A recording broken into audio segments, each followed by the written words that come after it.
Her brother gonna call me talking shit. Nigga, I'll fuck you up Who out here, brother? nigga. My girl brother. Talking about what?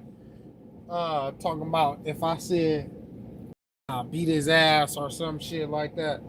I was like, nigga, you need to check your sister on that shit, nigga. Ain't Mm-hmm. nobody worried about your motherfucking ass, nigga. Mm. You know what I'm saying? But then, nigga, if you play with me, nigga, I will bust your motherfucking head, though, nigga. Ain't nobody scared of you. And I'ma double right back and beat that bitch ass, nigga. I promise you, nigga. Yeah. Well, fuck, nigga, Yeah. it's consequences and repercussions, nigga. Fuck you talking about, nigga. James Cash, my boy James Cash in the building. Yeah, don't be putting your hands on her. That ain't nothing good gonna come from that. Knock her ass out, man. You know what I'm saying? Yeah, if you got to do that, just I'm out of it's there, better to bro. pounce out, bro. Ain't nothing good gonna come from I'm that. out of there. You know what I'm saying? Ain't no need to stand with no female. You got to do all that too. What's good with my boy James Cash? Oh yeah, man, everything going cool, man. I'm just doing the little recap, man. Doing the little week 5 recap NFL. Out here politicking with my homie real quick before I get started. You understand me? Finna wait for everybody to see who else finna tap in. Finna wait for everybody to I'm gonna give it a couple little minutes before I get started, you know what I'm saying? But Snax on Sports, yep, I'm back with another one. Yiddy! We up in this thing. Let me pull up week 5 real quick, man. Week 6 gets started tomorrow. Let me see, NFL week 5.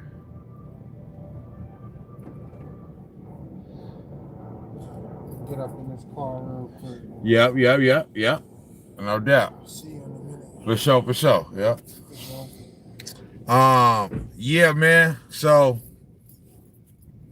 I'm just pulling up the schedule from last week so I can go through it and see what's going down. Got some good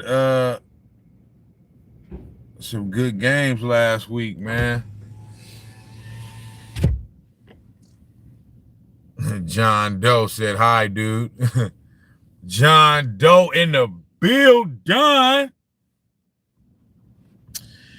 Yeah, man, we finna talk about this week 5. Let's get into it, man.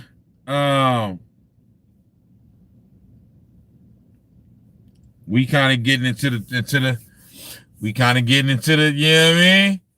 We getting into the thick of things now with the NFL season. Man, the one thing about the NFL season, bros, is like once it get going, it's like, bro, the season be going by fast, bro. You know what I'm saying?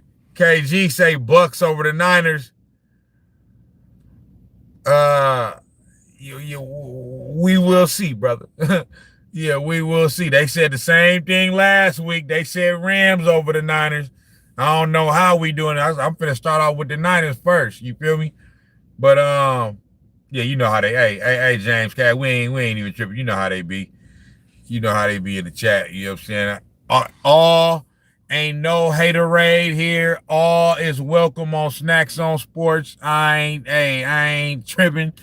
We don't be tripping off none of that. This is just the internet. We be enjoying it, having fun with it. Ain't nobody catching no feelings or none of that. Everybody welcome. Trolls is welcome. You know what I mean? Because usually what happens is they come in here, doing their little trolling and talking their little shiznit, you know what I mean? And then you just don't pay them no mind, and then they go away. You feel me? So, but I don't be tripping. Because sometimes I go on other niggas' pages and be, I don't be saying no weird shit. Like these niggas be coming up on here saying weird shit. I don't be saying no weird shit. But sometimes I like troll niggas and all that. But yeah, man, the one thing about the NFL season, bro, is that the season to start, right? It'll be week 1. Then before you know it, it'll be like week 6, week 7. Then before you know it, you look up, it's like week 13, and the playoffs is damn near here. You know what I'm saying? Then before you know it, it's the Super Bowl, and then the season be over. So we kind of getting into the thick of it now. So now week 6 starts tomorrow. So Thursday night. I don't even know who played Thursday night. For those of y'all on the East Coast, it'll be tonight. Y'all already on Thursday. You feel me? But so yeah, that's how the season be going with the NFL. And then it seemed like the offseason lasts forever for football. The NFL season go by quick, but the offseason lasts forever. But nonetheless, it's still a dope time for sports fans. You feel me? We right in the thick of it for the NFL season. And then now basketball is coming back. The NBA is back now, preseason. Speaking of that, Warriors tonight, I mean, it's preseason. So, ain't nobody, we ain't putting too much stock into it. But the Warriors tonight was down big to the Portland Trailblazers basically the whole game. I stopped watching the game, right? Then I see a post from the Golden State Warriors on Facebook that say the Warriors scored 51 points in the fourth quarter to win the game. Crazy stats. But yeah, let's get into this week 5. Let me recap this week 5. KG say Jake Tunges getting 4 for 60 with 2 tutties. Hey, hopefully, you know what I mean? Hopefully, let's keep it going. The Bucks gonna be tough though. Baker Mayfield, I keep saying it every week. Baker Mayfield, bro. I mean, the boy is a bad boy, man. You feel me? The way Baker didn't just kind of resurrected his career after everybody counted him out. You feel me? Once the Browns got rid of him, and then he went to Carolina, I believe, and then he went to the Rams and backed up Matt Stafford for like a year, and then he ended up with the Bucks. And with the Bucks, this is how you know he doing well. Even though we all recognize Tom Brady as a Patriot, as a New England Patriot, right? And he was only with the Bucks for his last 3 years. That's still Tom Brady, and he still won a Super Bowl over there. You feel me? And we don't even talk about Tom Brady no more. As far as, you know what I mean, with the Bucks. I'm not saying we don't talk about him. Like, I mean, he retired, but I'm saying as far as like we don't talk about, like, Baker Mayfield has basically made it easier for the Buccaneers to turn the page on the Tom Brady era. You know what I'm saying? Like, that's how well he's played. You feel me? So yeah, the Bucks gonna be tough. But let's get into it, bro. Let's get into it. Victor Milan say Vikings, same problem as always, no quarterback. Damn, bro, what's up with JJ McCarthy? He's still hurt, huh? JJ McCarthy, man, I got big hopes for him because he coming from my second favorite college, Michigan. You know what I mean? You know, I root for the home team, Stanford, but I always root for Michigan, you know what I'm saying, in all sports. But yeah, man, I got big hopes for JJ McCarthy, man, because he came from Michigan. So I definitely want to see him do well, but he's seeming like he looking like you know what I'm saying, like he injury prone. You know what I'm saying? He missed his whole rookie year. You know what I mean? And then he already got hurt this year.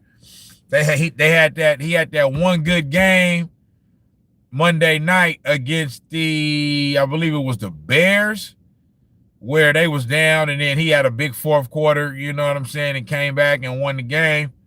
And then the next week he didn't play so well, and then he got hurt, and I think he's been out ever since then. So and that's a big move that they coach made. because I think what's the coach name? Kevin McConnell or something like that.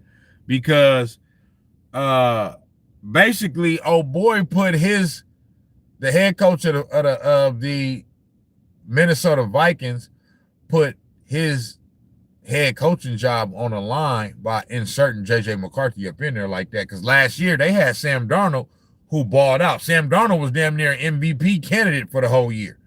You feel me? And forgive me if I'm getting his name wrong, but I think the coach for the Minnesota Vikings name is Kevin McConnell. Let me see.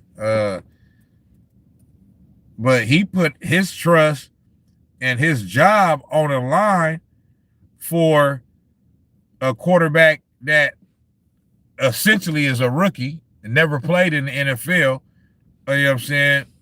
Over a player like Sam Darnold, who's a veteran now and who had the best season of his career last year and was an MVP candidate. So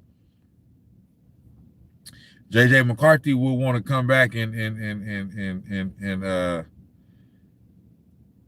you know, and play well to, you know, make that decision that his head coach made and putting trust in him to make that decision look like a smart one. You feel me? Let me see. Head coach. Yep. Oh, I said Kevin McConnell. It's Kevin O'Connell. His name is Kevin O'Connell. Okay. I knew it was something. McConnell, O'Connell, McDonald, something. You feel me? Solo Phyllis Finest say, go Birds. What Birds? The Eagles? Okay. Yeah, you know what I mean? The Eagles are champs, you know what I mean? Y'all holding the crown right now, so we got to respect it. KG say Tampa Bay, Green Bay, NFC Championship. We'll see. There's a lot that can happen between now and then, big dog. You feel me? Solo, Phillies Finest say you wish. Wish about what? James Cash said, Jada, do you think Bronny James Jr. will ever go down as an NBA Hall of Famer? Fuck no. What? What? The Hall of Famer? Man, this dude is the worst player in NBA history. He ain't going down to no damn Hall of Famer. He ain't even, man, please. Stop it. Everybody know that boy just on the team because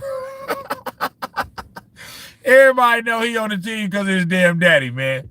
Stop this, man. And that's a whole nother thing, man. Come on, man. Charles Franco, Niners for life. You already know, man. Bang, bang. You feel me? And that's a whole nother thing, man. Come on, man. I already knew LeBron James wasn't finna retire, finna announce no retirement, announce this was his last year. I knew that. I said that in the live I did. You remember I said that, James Cash, in the last live. You feel me? I'm like, come on, man. This fool ain't finna announce his damn retirement. You feel me? RC Hawkeyes, what's going on, man? We in the building, man. We recapping. But to attention seek like that and make it about liquor, Hennessy, and all that, it's like, come on, bro. What is we doing, bro? You know what I'm saying? What is we doing?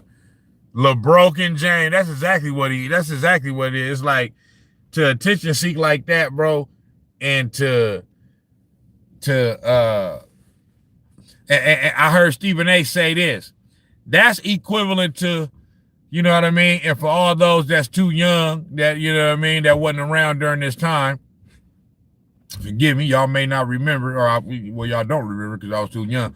But for anybody in the chat that do remember, when Michael Jordan announced that he was coming back from his first retirement, when he announced that he was coming back to the league, and he said, I'm back. He just sent the memo, you know, to the media that just 2 words, I'm back. That's like Michael Jordan saying I'm back and then tricking everybody and being like, I'm not coming back. I was just saying, I just did that for everybody to go check out my Hanes commercial. That's essentially what LeBron James did.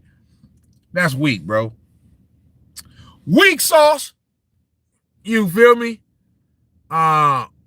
Man, everybody in the chat, man, hit that like button on everything. On everything. James Cash, I hate that LeBron cries and complains so much about fouls. I ain't never see Kobe do that shit. Never, ever. Never.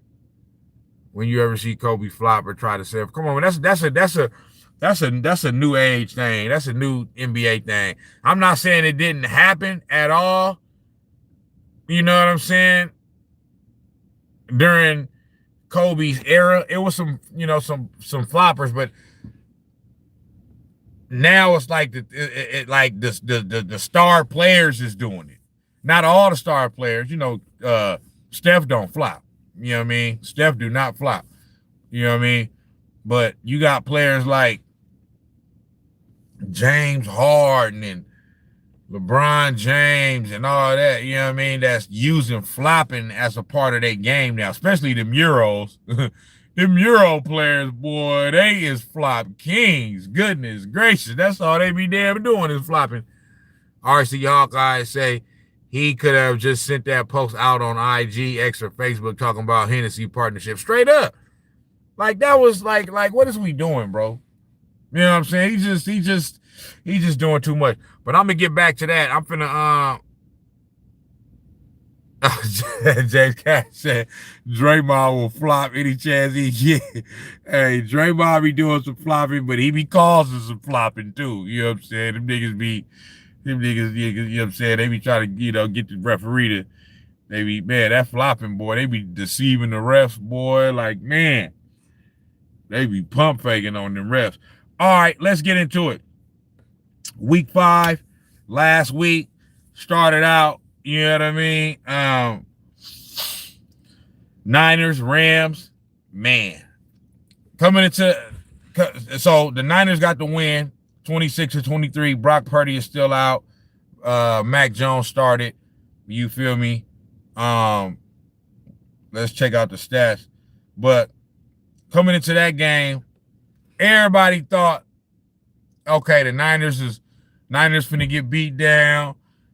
They injured, you know what I'm saying? They got a lot of injuries and all that. I'm out here in the Bay. I'm listening to Sports Talk Radio that day, you know what I mean, the day of the game last Thursday.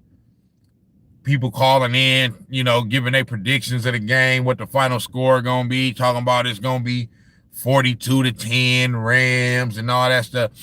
Even if we would have lost, I already knew it wasn't gonna be that because it's a division matchup. The Rams and the Niners is a rivalry, okay? And most of the time, we all know this. When it's a division matchup, you can damn near, you can almost throw the records, even if one of the teams is bad or has a bad record. You can throw the record out the window. You feel me?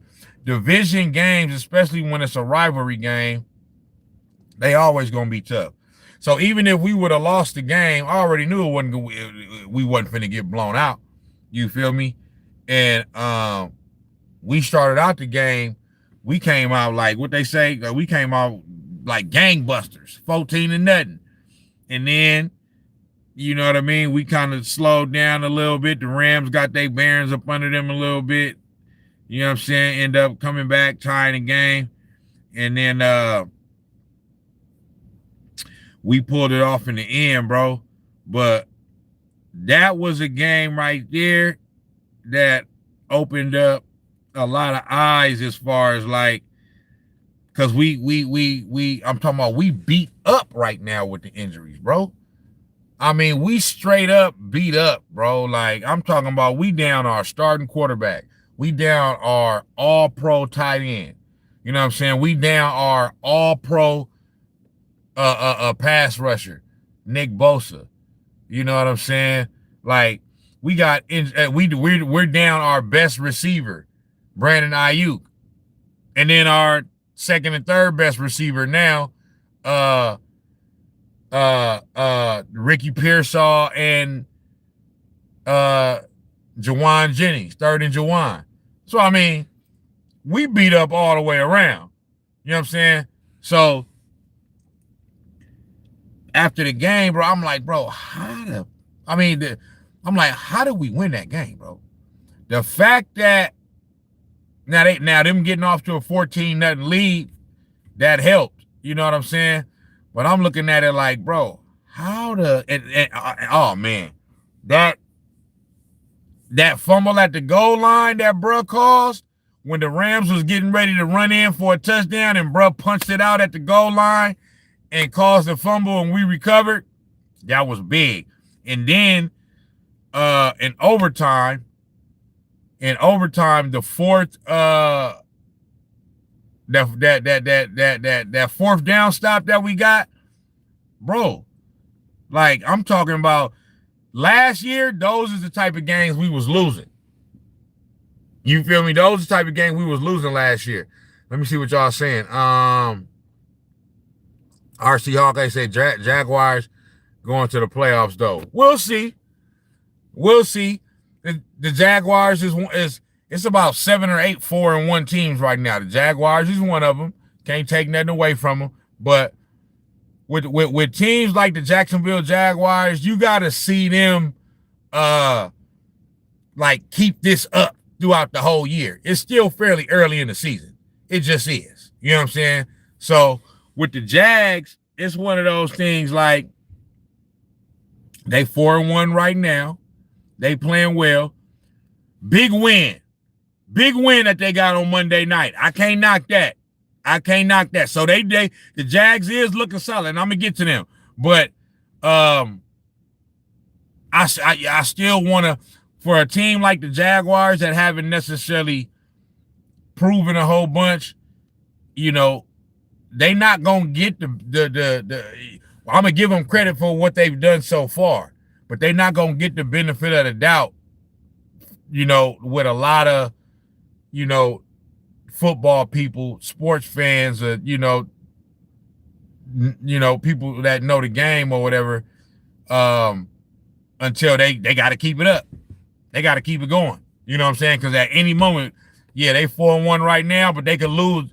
They the type of team that could lose 3 of their next 4. You know what I'm saying? I'm not saying it's going to happen. I'm just saying they don't have like for example, the team that they beat, the Kansas City Chiefs. Kansas City Chiefs look like they was getting ready to win that game, and the Kansas City Chiefs are 2-3. But the type of pedigree that the Chiefs have, it's still hard to count them out because we know what they're capable of. Even though they don't look like the Chiefs that we have come to know, you still don't fully, you know what I mean? I still wouldn't fully count them out just because they've earned the right to get the benefit of the doubt that they'll be able to figure things out. You know what I'm saying? And they only 2-3. You know what I'm saying? So it ain't like they 2-7. You know what I'm saying? They 2-3. So if they could, it don't look good. You know what I mean? I'll admit that it don't look good, but they still have earned the right to get the benefit of the doubt. You know what I mean? They didn't won 3 of the last 5 Super Bowls, 3 of the last 6 or something like that. You know what I'm saying? And they didn't been ever since Patrick Mahomes has been at the helm. They haven't ended a season less than the AFC Championship game. Like that's crazy stats right there, man. Every year they either in the championship game or the Super Bowl. You feel me? And it's been like that for the Chiefs the past 7-8 years. Like that's Tom Brady, New England Patriot type shit. So they've earned that right. You know what I'm saying? But I'm saying on the opposite spectrum, you feel me? The Jaguars, even though they playing well right now, you feel me? They I gotta see if they gotta keep it up for me. That's just me. They gotta keep it up. You know what I'm saying? They gotta keep it up. Let me see what y'all saying. James, let me see. Jaguars. Who on RFC Hawkeye. I gotta see. Let me see. I'm gonna check it out in a minute. Let me see who played Thursday night football tonight.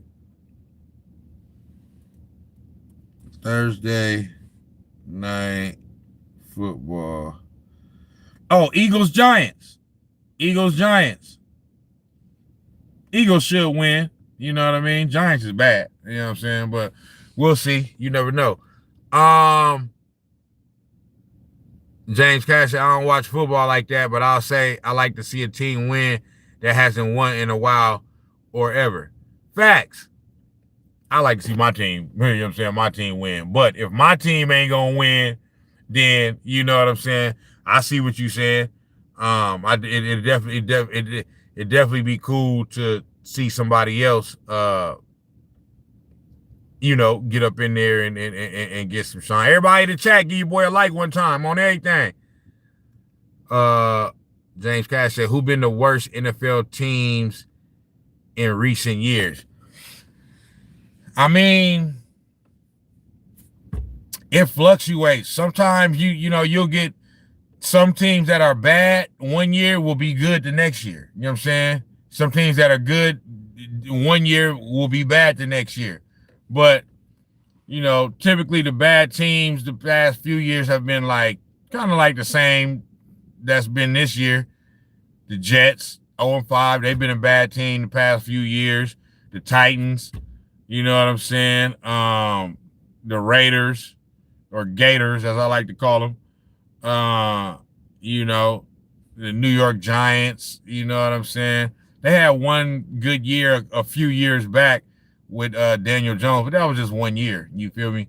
But yeah, you know what I'm saying? It's usually the usual suspects.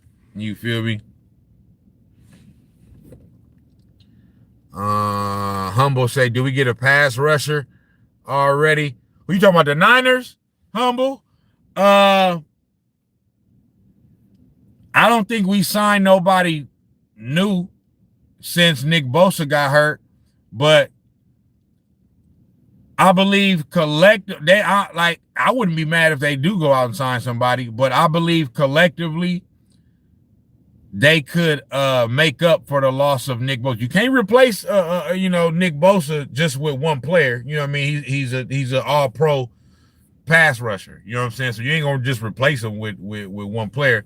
But collectively as a unit, they could replace him. And I think they kind of been somewhat doing that. You feel me? I did feel like, you know, speaking of the Niners and the Rams game, I did feel like at some points in that game last week, I felt like they wasn't getting enough pressure on Matt Stafford. And Matt Stafford is one of those quarterbacks that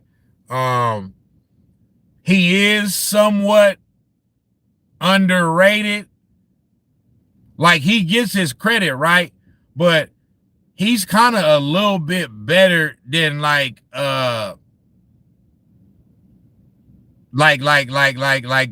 his name, the weight that his name holds is a little bit lesser than what it should. We all know Matt Stafford is a great quarterback, but a lot of times when they talk about the elite quarterbacks, and maybe he's not as elite as the Josh Allens or the Patrick Mahomes is and all that, but when it comes to just like throwing the football and just flinging it, I mean, he can fling it with the best of them. He's elite at that.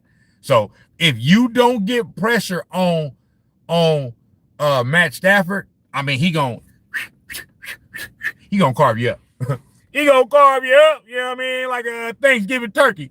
Okay. So I felt like at times last week they wasn't getting no pressure on him, bro. I'm like, bro, we got to pressure this man. If we don't pressure this man, he gonna, you know what I'm saying? He gonna do what he do. You feel me? But they got enough pressure when they needed to get it, you feel me, to get the job done. And that's all that damn matter. Yeah. Damn, y'all in this bitch, man. Sizzle, what's good? Goated, what's good? Chop, what's good? Everybody in the building. But yeah, let me see what y'all saying before I go on. Let me catch up in the chat.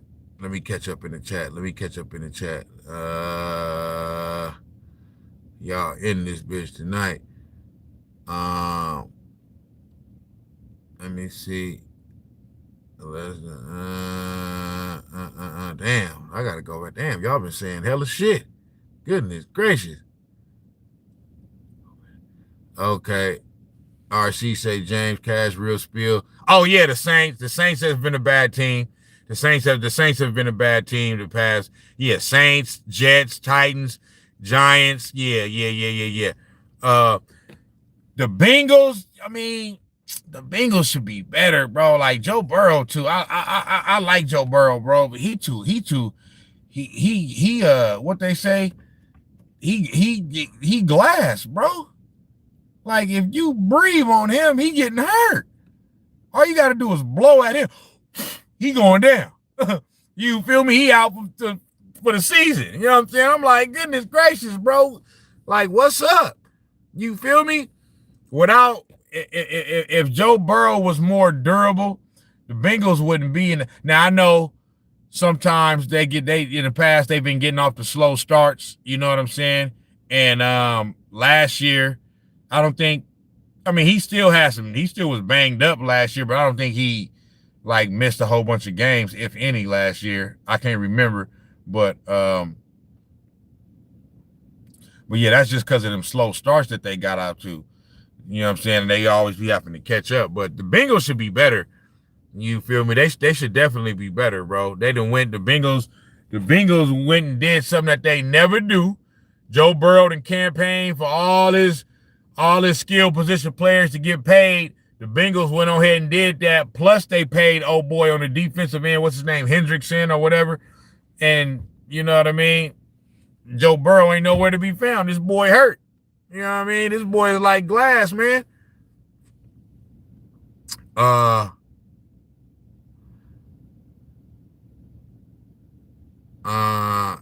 James Cash says it's funny because the only football game I ever watched was the Saints beat the Colts when Drew Brees. Oh, that was a dope Super Bowl. That was a dope Super Bowl. And look, my pops is from New Orleans, right? So all my family was at the house out here in the Bay Area in California watching the game. I'm talking about in the second half first they started out the second half of that Super Bowl with the onside kick, right? House went crazy. But when Peyton Manning threw that interception, threw that pick six, bruh, I'm talking about, nigga, my house went fucking ballistic. You know what I'm saying? I ain't never heard a house that loud. When we intercepted that ball and then ran it back, I'm talking about I was upstairs watching it. Everybody else was downstairs. You feel me? I'm talking about, everybody was going crazy. I was like, damn. So, yeah, that was a dope Super Bowl. RC Hawkeye said, my NFC team is the Cowboys. That's my favorite team anyway. Oh, yeah. Yeah.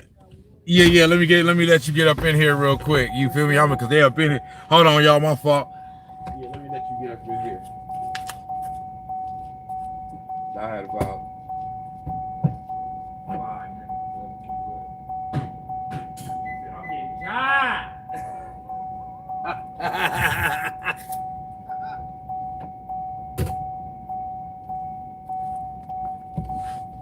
Let my boy jump on the charger real quick. You know what I'm talking about?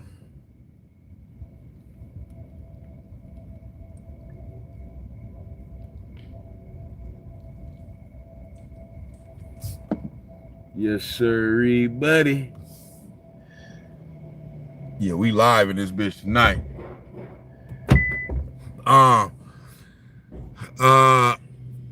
RC Hawkeye said, my NFC team is the Cowboy. That's my favorite team anyway. For my other squad is in the AFC, and that's the Colts. Okay.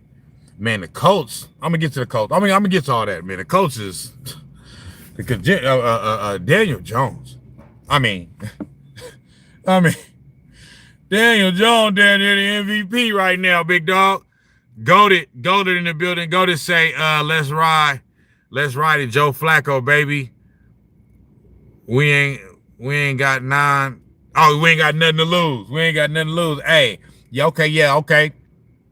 Y'all did make the trade for Joe Flacco, because oh boy, Browning, he ain't getting the job done. He just ain't getting the damn job done. I'm sorry. You understand me? So yeah, I think this y'all last hope. You know what I'm saying? To be able to try to like steady the ship. You know what I mean? And see if y'all able to because the thing with Joe Burrow is that he's done for a good portion of the season. But let's say if they were to, and I mean, it's a long shot, but if they were to play well enough for them to like make the playoffs, you know what I'm saying? He could possibly come back then.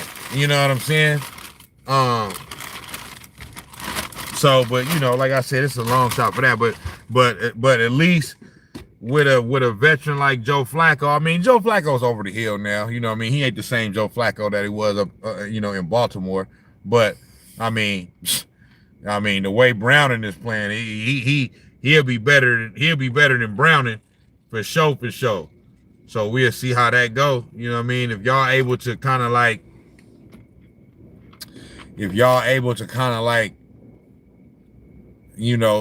maybe over the next 8 games, find a way to win at least half of them. You know what I mean? At least 4 to 5 of them. You know what I mean? Maybe y'all might be able to, pull something out in the end. At least get Joe Burrow to come back for like a little wild card game and see if, you know what I mean? And see if y'all could do something like that. But it's gonna be tough. It's looking tough for the Bengals. Humble say my homie was telling me that the Niners might pick up Crosby. Max Crosby from the who he play for? The Raiders? Shit, hopefully. Come on, Crosby. James Cass say shout out Indiana. Man, shout out, you know what I mean? Shout out Indianapolis, Indiana, you know what I'm talking about? Yeah, go to say stream is popping 56 live ago. Yeah, we in this thing tonight. Bob Knob, this nigga said Bill Cosby. These niggas up in here with the trollness, man. Everybody in the chat, give your boy a like one time though. James Cash, I was hoping Indiana would win the NBA championship because I don't like the. But yeah, we was all rooting for that. We was all rooting for Indiana during the finals, bro. I just hate that happened to I hate that happened to Halliburton, man, in Game 7, man. Hated that, man, because he out for the season now. But yeah, we was all rooting for Indiana. RC Hawkeye say, Snax, okay, which team you believe in the most? Colts 4-1, Jags 4-1, or Steelers 4-1? That's a good one. I would have to say, out of those 3 teams who I believe in the most, I probably got to go with the Steelers, bro, just because the head coach and the quarterback. You feel me? Not that the other teams that you mentioned, the Colts and the Jags, not that they they can't continue to still play well. But if you asking me to put, to bet my life on it or bet some money on it or whatever, I gotta go with the safe bet, which is the Steelers. Well, then again, as I'm thinking about it, I would say that, okay. But the thing about the Colts, and the Jags, though, is the Colts and the Jags in the same division? I think they is, huh?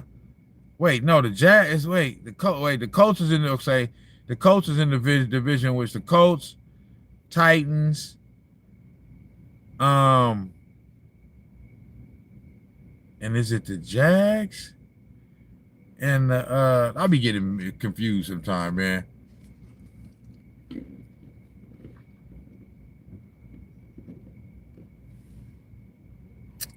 Colts, Texans,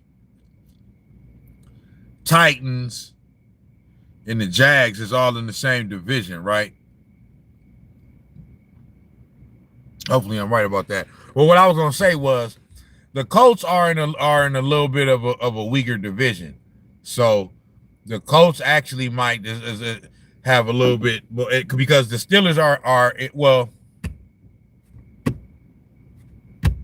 I can't even say that. I mean, the Steelers are supposed to be in a tougher division, but I mean, damn, the Ravens, goodness gracious. They, you know what I mean? They down for the count right now.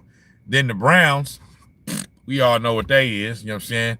And then the Bengals, you know what I mean? They don't got Joe Burrow, so it's like, yeah, I probably got to go with the Steelers just because everybody else in their division is down. You know what I mean?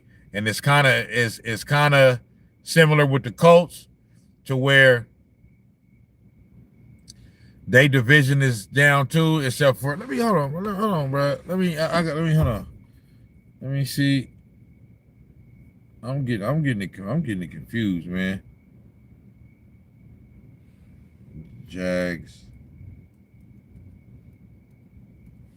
division, AFC South.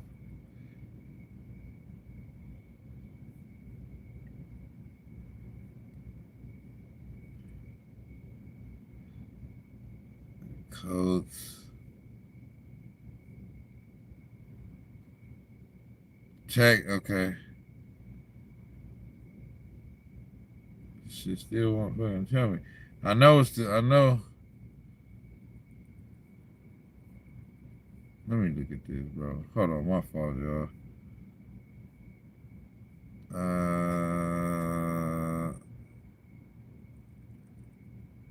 Let me see.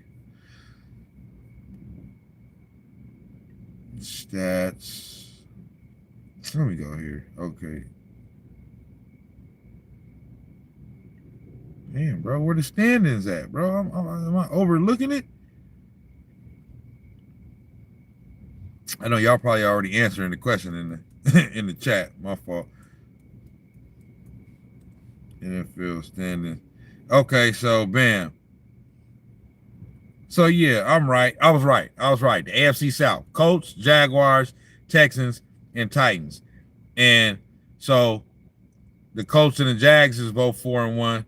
The Texans is 2-3, and the Titans is 1-4. So yeah, I would say to answer that question, man, I would say that's a good question though. RC, what team would I believe in the most out of the Colts, the Jags, and the Steelers?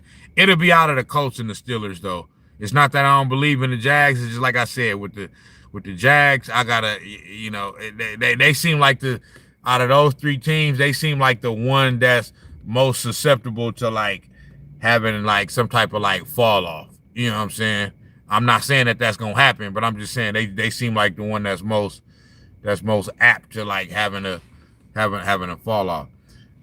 Some might want to say that about the Colts too, but it's just something about the Colts, bro. I don't know. I feel like they the real deal, at least this year. I feel like they the real deal this year. You know what I'm saying?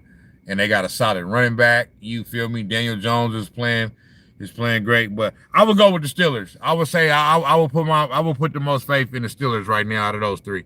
You feel me?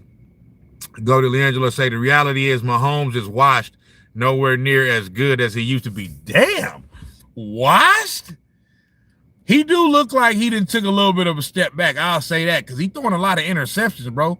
You know what I'm saying? Or he's throwing more interceptions than he threw like his first 5 or 6 years. You know what I'm saying? Like that pick 6 last week. Yeah. So a lot of times they want to blame everybody else around everybody else on the Chiefs for why anytime they would lose a game or something like that. But Patrick Mahomes is contributing to them losses just as well as anybody else now. You know what I'm saying? So I don't know, Goated. I wouldn't go as far as saying he's washed. You feel me? But you know what I'm saying? I will say he do look like he kind of taking a little bit of a tad bit of a step back. You understand me? I ain't even gonna hold you. You know what I mean? I ain't even gonna stunt on that one. You feel me? So yeah, but like I said earlier, if it's any team though that I'm gonna still hold out a little hope for and give them a little bit of benefit of the doubt, it's the Chiefs. They've earned it. You know what I'm saying? They've earned the right. But nah, the Chiefs don't look, and it's crazy because the way they started that game out, against the Jags, it looked like they was well on their way. Like, all right, the Chiefs is back. Because the previous week they did what they did against the Ravens. And then they started out how they started out against the Jags. I think they started out, 14-0, 10-0, or something, 14-3, something like that. So it looked like, okay, the Chiefs is back now. They finna do the damn thing. You feel me? They finna go on and win this game. You know what I'm saying? That's finna be two solid wins in a row. You know what I mean? They gonna be above 500 now at 3-2, and now the Chiefs finna, you know, they back to being the Chiefs. You understand me? But it didn't go like that. It didn't go like that, big dog. So, but yeah. Golden Langelo say Jags are frauds. Texans gonna win the South. Really? Really, Golden? You think the? I'm not saying the Jags ain't frauds. Like I said, I got to continue to see them play like this. That's just me. You know what I mean? I like I said, I think they out of all the 4-1 teams, they probably the most 4-1 team that's like most susceptible to like actually, you know what I'm saying, having a fall off and losing 4 out of 5 games. You know what I'm saying? Just like they did 4 out of 5. But the Texans, though, like, I don't know. You know what I'm saying? That'll be some shit. Because, and if you saying the Texans gonna win that division, that mean the Colts gonna take a step back too at some point. You know what I'm saying? Because they 4-1 too. You know what I mean? The Texans, I don't know. The Texans got a good win over last week though. I will say that. You know what I'm saying? So, but let me get to that. Let me get to that too. So I can but I'm just trying to catch up in the chat. Let me see. KC had a Cinderella story. Cinderella story? I don't know about that, James Cat. A Cinderella story is more like a team that you don't expect to have a good year, and they surprise the league and end up having a good year. KC ain't really no Cinderella story. They've been doing this for like 6-7 years now. You feel me? Tony Jones said, guys, Browns making serious trades for 5th and 6th rounders. I ain't really heard about no trades the Browns did made. So you gaming me on that. YM Mini 87 say Chiefs ain't Patriots, bro. Chiefs are falling off. Yeah, I'm not saying the Chiefs are the Patriots. I'm just saying, all I was saying was that I'm not saying that the Chiefs are the Patriots. I'm just saying it's similar to now, because yeah, they've fallen off this year. And then if you look at the previous 2 years, they was in the Super Bowl last year, and the year before that they did win the Super Bowl. Okay, but still, even at that, you can see last year and the year before, the offensive production started to come down a little bit. You can tell that they weren't the same, they weren't the same high-powered offense like that. You know what I mean? But they still won a Super Bowl 2 years ago, and they still at least made it to the Super Bowl last year, and they won 15 games. So I'm just saying it's crazy, bro, for Patrick Mahomes to have played his whole career since he's been a starter. Because, you know, his rookie year, Alex Smith was a starter. Since Patrick Mahomes has been the starter, he has not ended the season playing in any game less than the AFC Championship game. That's all I'm saying. That's hard to do. And he what, this is his what, 8th year? He says either his 7th or his 8th year. So to do that for 6, 7 straight years, that's like Patriot level type shit. That's the type of shit that they was doing. So that's what I'm saying. But they do look like they falling off some. Taj say free TSU. Eagles, Giants. Yeah, okay, yep, Eagles, Giants. All right, let me get you. Thursday night, Eagles, Giants. The Giants beat the Eagles. Panic button. Gotta be hit. I don't know if panic button gotta be hit, but it would be concerning. You know what I'm saying? Because the only thing with me with the Eagles, bro, is like, especially if you watch ESPN, really not ESPN, but First Take. It's like, bro, like, they was 4-0 before this loss. I know people say, oh, well, they could have and should have lost against the Rams. Yeah, but they didn't. You feel me? They're the defending Super Bowl champions. So, like, all of this talk about, like they was talking about it this morning, you know what I'm saying, about, you know, AJ Brown and other bro with the, you know, I'm like, bro, I don't give a damn about how many passes you catch if we win it. I don't give a damn. Stop talking to me about how many balls you catching or not catching if we won the game. The objective of the game is to win. If we won, don't come talking to me about how many balls you didn't catch, bro. I don't give a damn, bro. Like, I don't care about that. It's about winning. You know what I'm saying? Every game it's gonna be somebody else. Some games you may have 8 catches for 100 yards and a touchdown or 2. The next game you may have 3 catches for 40-something yards and no touchdown. It's just the way it go. You know what I'm saying? But if we winning, I don't want to hear nothing. Don't come talking to me about nothing, bro. That show a whole bunch of selfishness. You know what I'm saying? It's about winning and that's it. So the thing with me with the Eagles is that the reason why I say it wouldn't necessarily be a panic button hitting for me. I mean, it'll be a bad loss. You know what I mean? Because you lose to the Giants. I mean, so I'm not. I do somewhat agree with you, Goated. I'm just saying that if they lose, okay, yeah, it'll be bad because it'll be you losing to a bad team. And it'll be 2 losses in a row. But they'll still be 4-2. You know what I'm saying? And you know what I'm saying? I don't think they're gonna lose to the Giants though. But if they lose to the Giants, it will be concerning. For sure.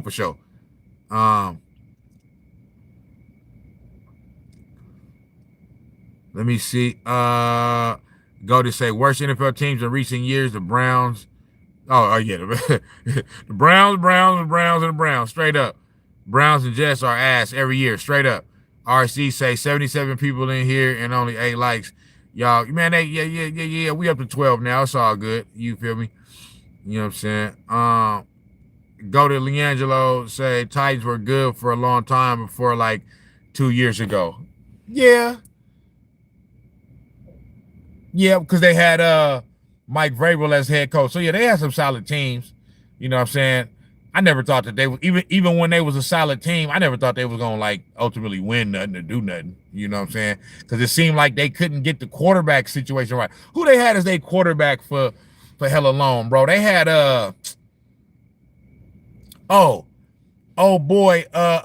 what's his name? He used to be the quarterback for the Miami Dolphins, and then he went to the Titans. I forget his name. White boy. He was a receiver in college. Y'all know who I'm talking about, but yeah, he was straight butt cheeks, man, straight ass, man. You feel me? You know what I'm saying? And so that's why they couldn't get it. That's why they couldn't get over the hump, because they had him as the quarterback. You feel me? I mean, he showed, you know, he was okay at times, but he wasn't good enough. Humble said Raiders suck. They should just forfeit the rest of the season, then terminate the team. Yeah, man, the Raiders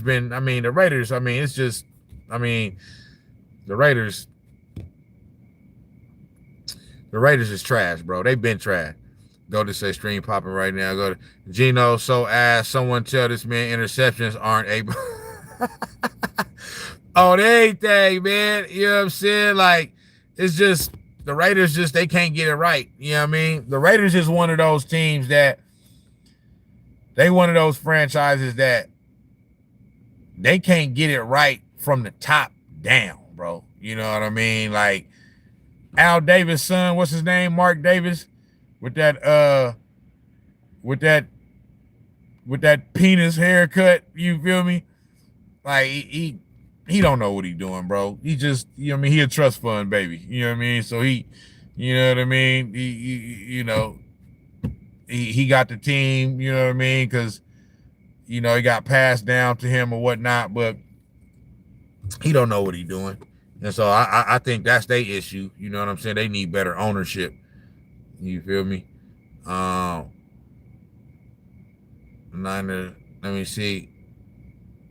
The Niners are the Bills of the 90s. Can't get a championship. I see what you trying to say, but the difference is we got 5 of them joints. Now, I understand they came a long time ago. They came in the 80s and the 90s, but the Bills don't got nothing. They ain't never won nothing.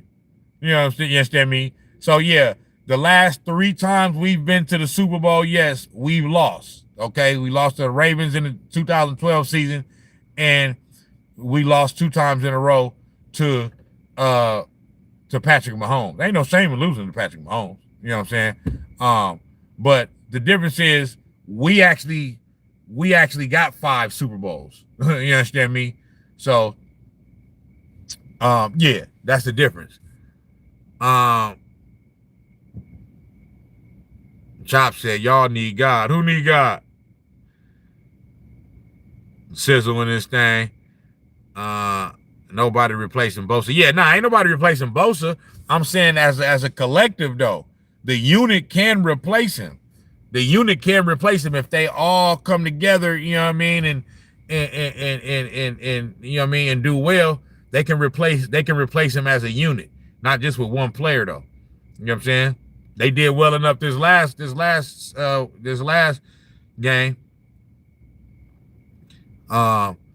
Go to say Phil Logan, I'm 16, never saw Jerry play, but it take 10 minutes of watching the game tape and looking at his stats to know he's the GOAT. Period, point blank. Everybody know Jerry Rice is the GOAT. Stop playing. Stop playing. Everybody know the GOAT. You know what I'm saying? Randy Moss, and, you know, whoever you want to go second and third, whether it's Randy Moss, Terrell Owens, you know what I mean? You know what I mean? You got to throw Larry Fitzgerald up in there. You know what I mean? Calvin Johnson up in there, Chris Carter up in there. But my top three is Jerry Rice 1, and then you can go 2 or 3, whichever one you want to, whether you're going to go Randy Moss first and Terrell Owens first, you know. But my top 3 is Jerry Rice, Terrell Owens, and Randy Moss. You feel me? RC say something or nothing. Pats just knocked off. Pats just knocked off on Bills on Sunday Night Football. Could this be the start of big things for the Patriots, like getting at least a wild card playoff spot this year? I believe so. I believe that the Patriots got something brewing. Like, I predicted this year that Mike Vrabel, I predicted that the Patriots would go 9-8, and that Mike Vrabel would be coach of the year. You know what I'm saying? So, I know coach of the year, a lot of times it comes from a team that has a record that's a little bit better than 98, but then 9, and I'm factoring in the fact that he's essentially taken over for Bill Belichick. I know Gerard Mayo was the head coach last year.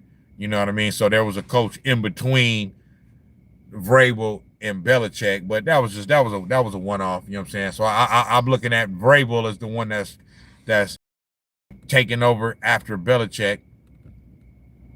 And I mean they was god awful last year. You know what I'm saying?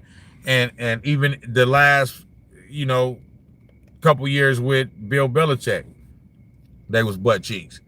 So I'm looking at it like the voters is gonna factor that in. You know what I'm saying? That and then they probably gonna have some losses that were close that they could have won. You feel me? You know what I mean? So you kind of factor that in. You know what I'm saying? I think I'm looking at Mike Vrabel as being the coach of the year. So I do think the Pats got a little something brewing.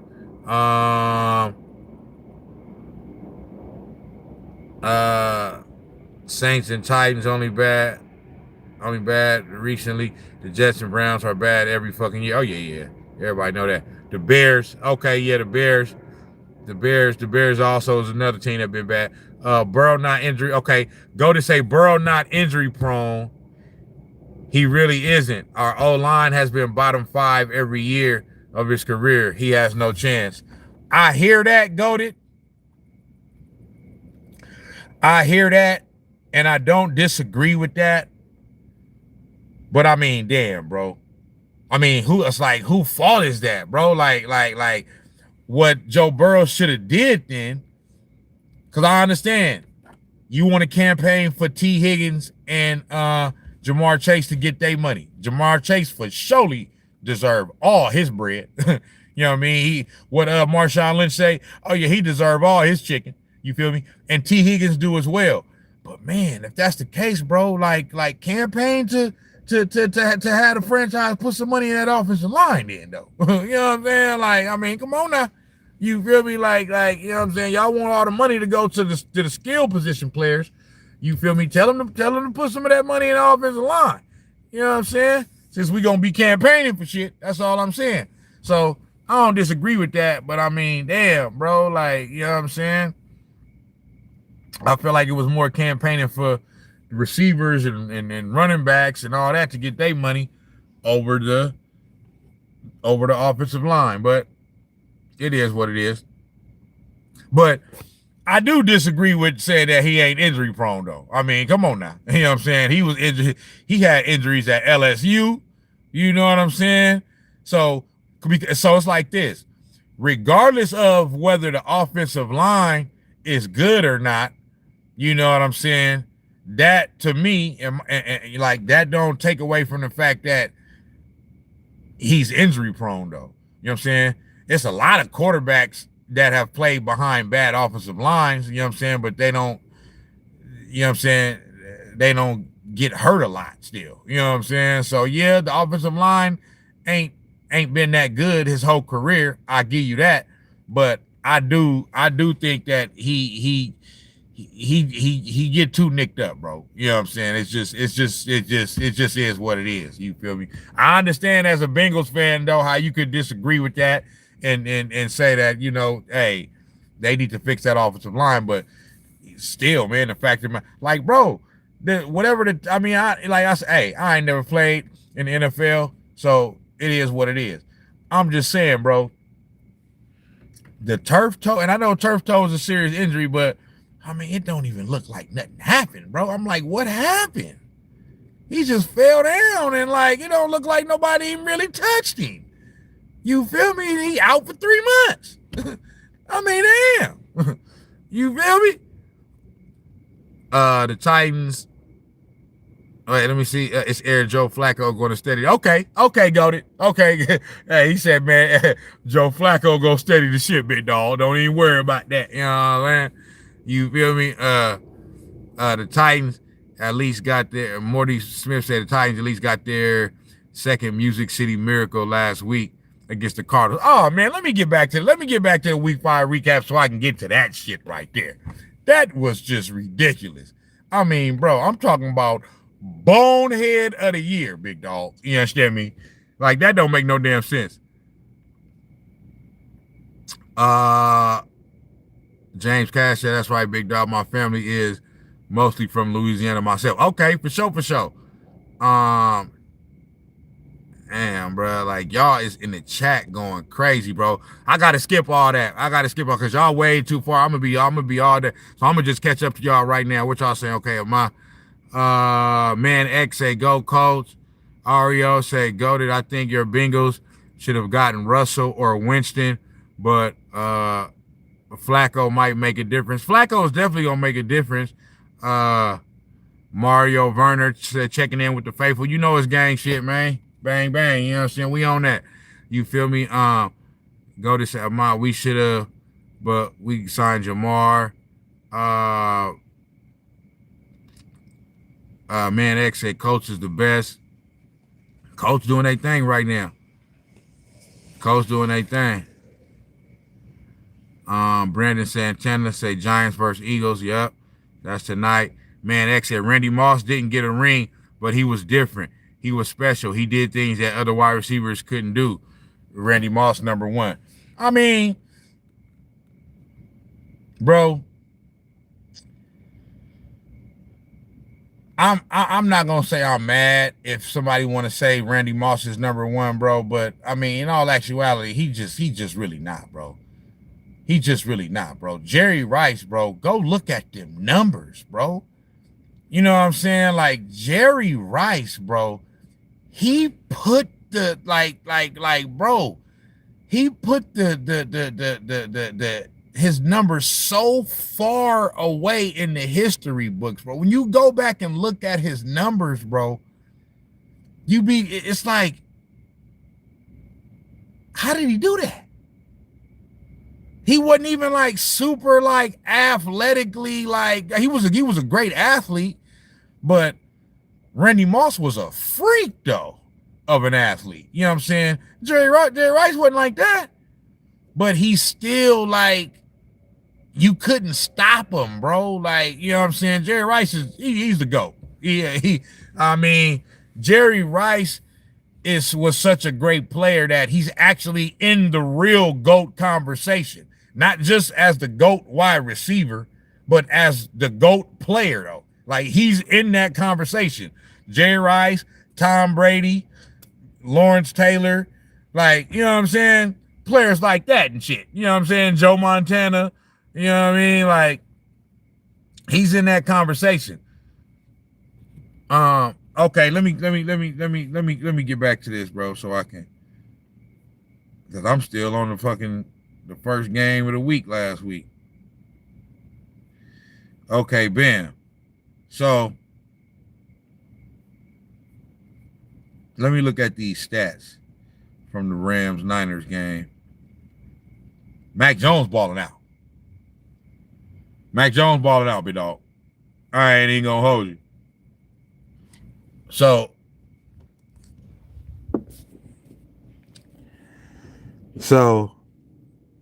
Mac Jones, 33 of 49, 342 yards, 67% completion percentage, 2 touchdowns, no interceptions. I mean, damn.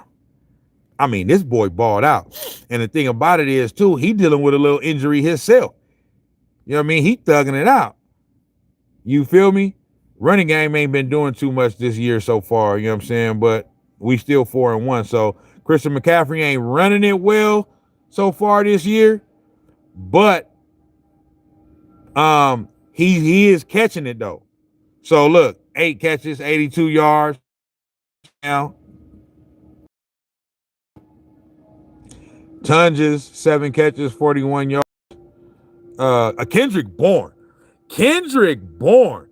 I mean, he balled out, bro. I didn't even realize he had that type of a game until after the game when they was like, yeah, Kendrick Bourne, 10 catches, 142 yards.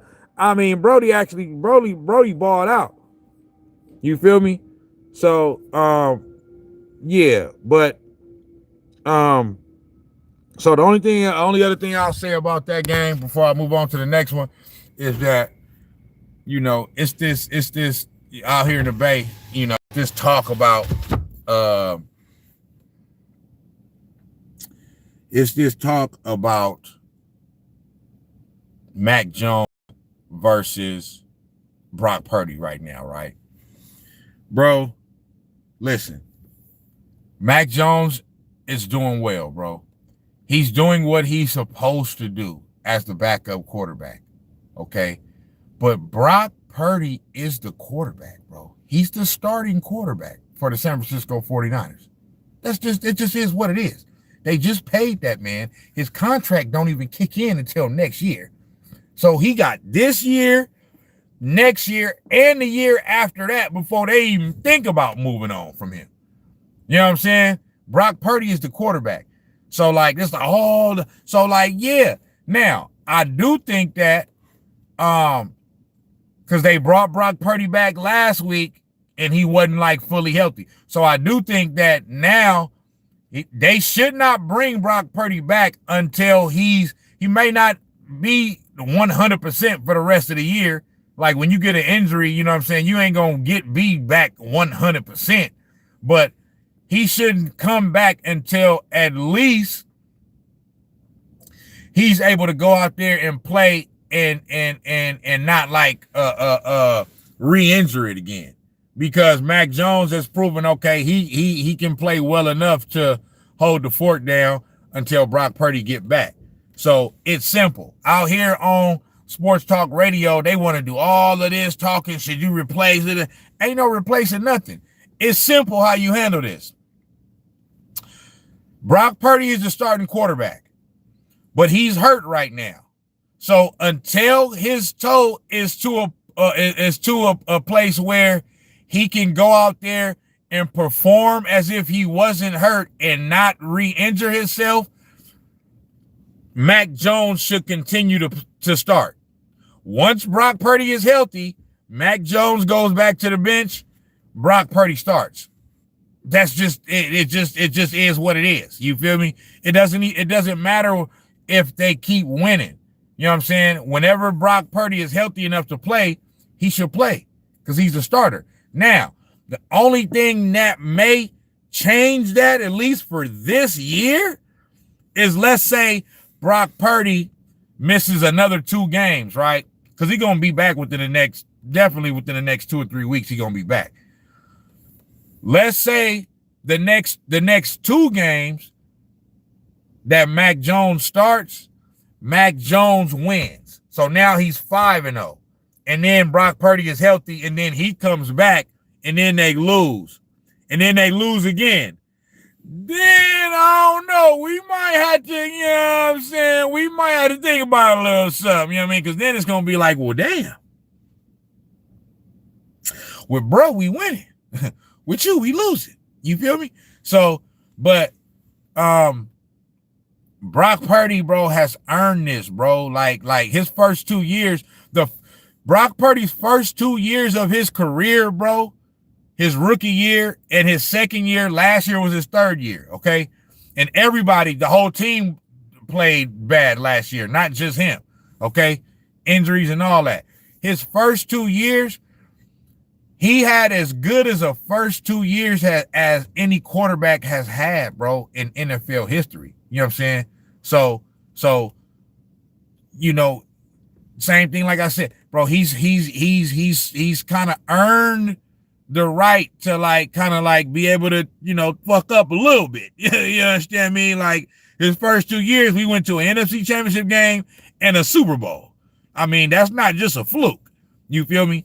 So, and then the team had the down year last year. So, but whenever he's healthy, he should start. He's the starter. It just is what it is. You feel me?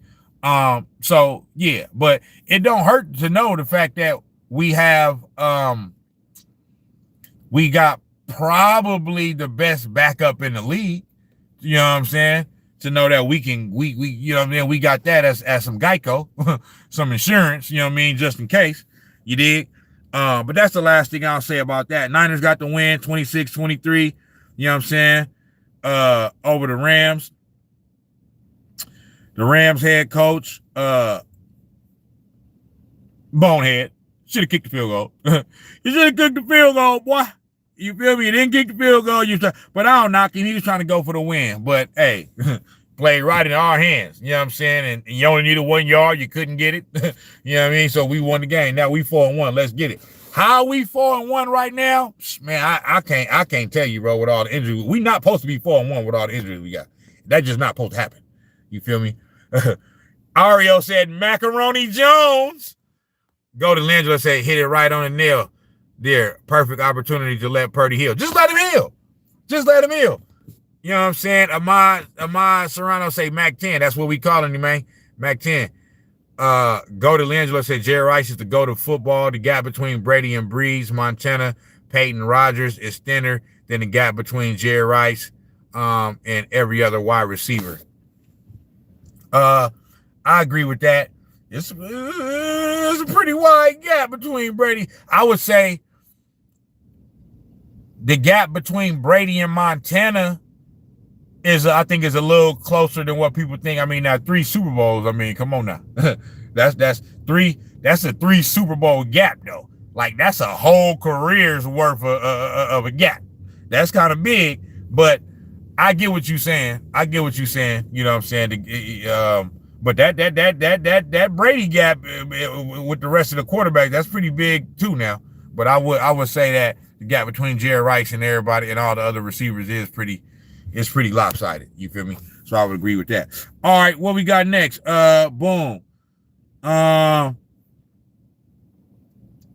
Vikings, Browns. Vikings, they got the win over the Browns, 21-17.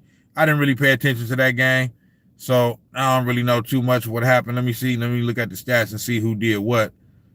Carson Wentz played okay. 25-34, 236 yards, 73% completion percentage, a touchdown, no interceptions. You feel me? He did his thing. Justin Jefferson had another Justin Jefferson day. He the best receiver in the league, bro. Well, between him and Jamar Chase. But Justin Jefferson, 7 catches, 123 yards. You feel me? So they did the thing. Let me see what it the Browns, Gabriel, Daniel Gabriel, whatever. You know what I'm saying? He was 19-33, 190 yards. He played solid. You know what I mean? Completion percentage could have been a little higher. He only completed 57% of his passes, but he threw 2 touchdowns, didn't throw an interception. You know what I'm saying? And they ran the ball well. Judkins, 23 rushes for 110 yards. Yeah, I didn't really watch that game, so I'm gonna move on past that one. The Vikings got the win. Browns is boo-boo. The Browns is doo-doo brown. Straight up. It is what it is. Ariel says Shador should be started over Gabriel. What you think? I'm not mad at that. To me, I'm gonna go with what the Browns coach is doing, because he knows he's there. You know what I'm saying? Like the whole thing about Shador, bro, I ain't mad at it. You know what I'm saying? I ain't got nothing against Shador. I'm rooting for Shador. The whole thing though with Shador though, bro, is like his name is holding a little bit more weight, bro, than like, you know what I'm saying? I think it's a reason why he's the he's the quarterback behind Gabriel. You know what I'm saying? Their head coach know what he's doing. You know what I'm saying? And Shador, I didn't like that little stunt that he pulled last week when he was doing it, when they was asking him questions and he did the little mime shit. Like, it's immature, bro. It's just like, see, that's the type of stuff that's going, like, if you immature like that, bro, that's the type of stuff that will lead over to the field of play. You know what I'm saying? Like, like acting like, oh, I don't want to say too much, because, bro, just answer the questions, bro. Be professional, bro. You know what I'm saying? Like, you playing right into their hands of what people are saying about you when you do stuff like that. You showing your immaturity. You know what I'm saying? So, I wouldn't be mad to see Shador. I would not be mad to see Shador, but I'm not mad that he's not playing either. You know what I mean? You got to earn it, bro. Like, you got to, like, they ain't just going, it's kind of similar to the Bronny situation. Now, it's not similar at all. I'm just saying it's kind of similar. Shador has, like, he ain't like Bronny. He wasn't just giving nothing. You know what I mean? He played at a Power 5 school, Colorado.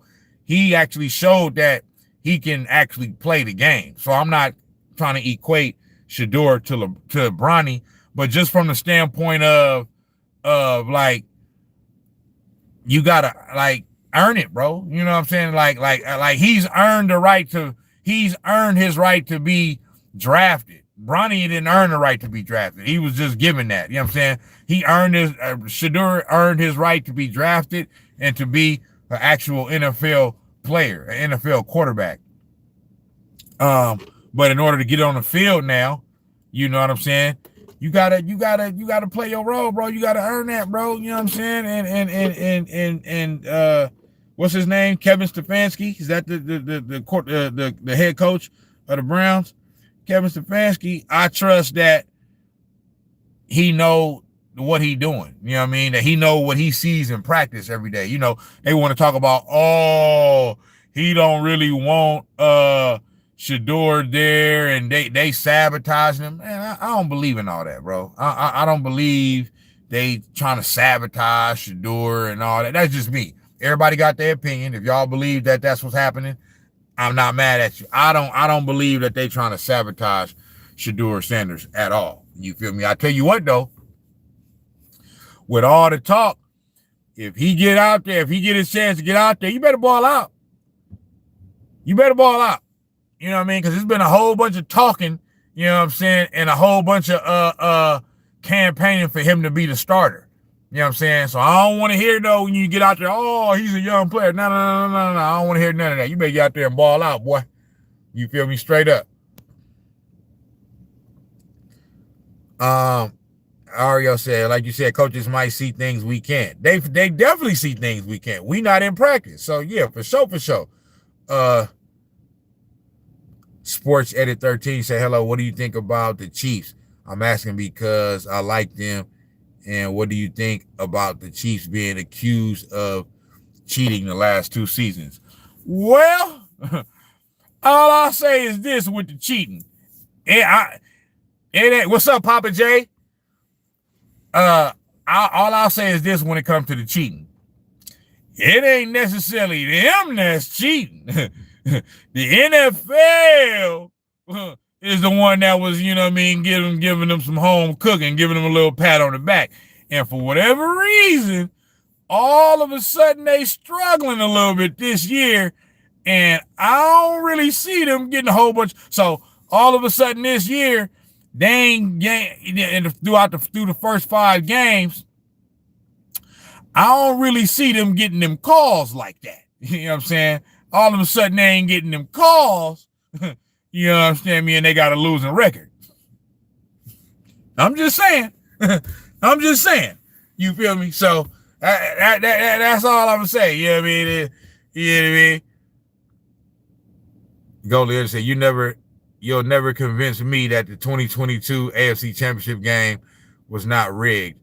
4th down, Chiefs were gonna lose and phantom redo calls. Oh my mama. Oh my mama. Like some of that stuff, bro, when you look at it, you like, come on, bro. Come on, bro. Like, you know what I mean? That's what y'all doing. That's what y'all doing. So now I have said this in the past, and I will say this, is that across the landscape of sports, especially recently, whether it's football or basketball, dynasty teams, you know, or teams that have won championships, they do seem to get the benefit of the whistle, though. You know what I'm saying? I can't even lie. Like, you know what I'm saying? I seen it with the Warriors. You feel me? Now, the Warriors earned that. They definitely earned that. But I've definitely been watching some Warriors games and seen some calls and kind of like look down like, okay, they kind of gave us that one. You feel me? You know what I mean? But dynasty teams, championship teams, they just, for whatever reason, it's like the refs kind of give them the benefit of the doubt. But like I said, all I know is this year, the Chiefs don't seem to be getting the benefit of the whistle like that. And all of a sudden, you know what I mean, they can't get above 500. So I'm gonna just leave that right there. You feel me? Everybody in the chat, drop a like one time, man. Like Goaty said. Let me see. Okay, Sports Edit 13. For sure. No doubt. Salute, man.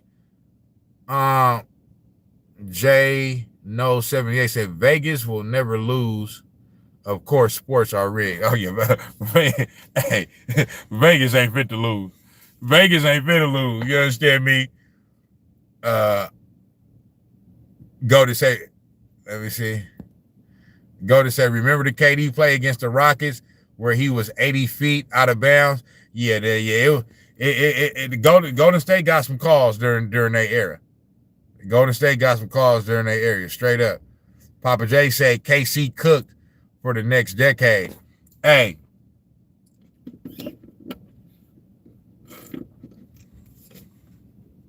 it looked like it right now.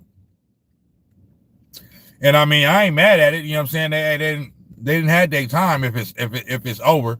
But I still want to let the season play out a little bit. I know we all want to see the destruction of the Kansas City Chiefs, you know what I mean? Because they've been winning so much over the past 5-6 years.